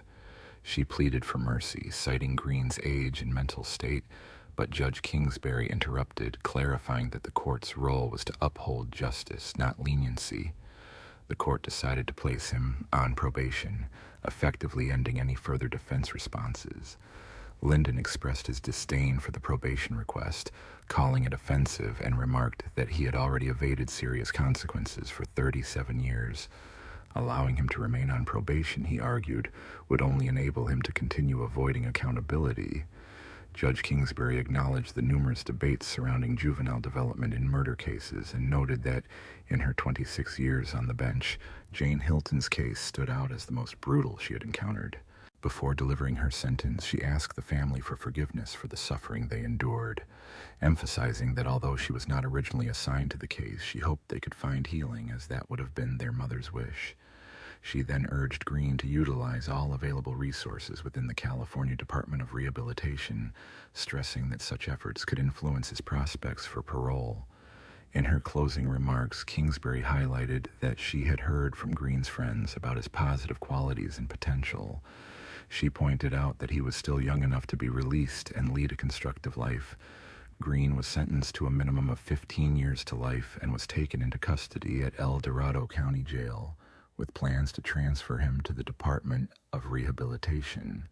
The court would later determine restitution. Davis was released on February 13, 2020, planning to celebrate with his family over pizza. His lawyer, Melissa O'Connell, stated he was entitled to over $750,000 in state compensation for his wrongful conviction. While this sum was substantial enough to help him reintegrate into society, O'Connell noted it could never compensate for the years of lost freedom. Subsequently, Davis filed a lawsuit against the state, seeking damages of $18 million for the period from May 21, 2002, to his release in February 2020. The lawsuit named El Dorado County, former detectives Richard Stracer, Rick Fitzgerald, Bill Wilson, who had since passed away and was sued through his estate, and Larry Henk. The sheriff's office and pathologist Dr. Robert Anthony were also included in the complaint. Following his release, Davis was reported to be homeless, and as of 2022, the lawsuit remained unresolved. In September of that year, California passed Assembly Bill 2644, effective January 1, 2024. The legislation prohibits law enforcement officers from using threats, physical harm, deception, or psychological manipulation during custodial interrogations of individuals 17 years old or younger. Although the bill faced opposition, District Attorney Van Pearson urged law enforcement agencies to cease employing intimidation tactics. Pearson reflected that a decade earlier he might have viewed such methods differently, but witnessing their true impact led him to believe that change was necessary. Research indicates that law enforcement agencies have long employed deceptive tactics aimed at securing confessions rather than uncovering the full truth. These methods often rely on presuming guilt and pressuring suspects into confessing through threats, falsehoods, or psychological manipulation during interrogations. Recognizing the damaging impact of such practices, the District Attorney's Office is now adopting a new policy to prevent wrongful convictions based on coerced confessions. They are encouraging other prosecutors to follow suit, emphasizing that cases relying primarily on confessions obtained through coercion will no longer be accepted. This shift aims to safeguard individuals from being convicted solely on false or involuntary admissions, similar to the case of Ricky Davis Pearson. Pearson personally expressed remorse to those affected by the miscarriage of justice, which stemmed from aggressive interrogation tactics used in the Odna Tisiacha Deviatso Vosum Desiat Piat murder of Jane Hilton. After more than 3 decades, justice is finally being served, but the ordeal left many lives shattered. For Jane Hilton's family, the hope is that they can now begin to heal and find closure after years of division over their sister's innocence. Ricky Davis can never reclaim the freedom he lost, and Michael Green's actions not only devastated the victim's loved ones, but also affected many others whose lives intersected with his over the years. The focus now is on preventing such wrongful convictions in the future by ensuring that confessions are obtained ethically and without coercion, fostering a justice system that truly seeks the truth,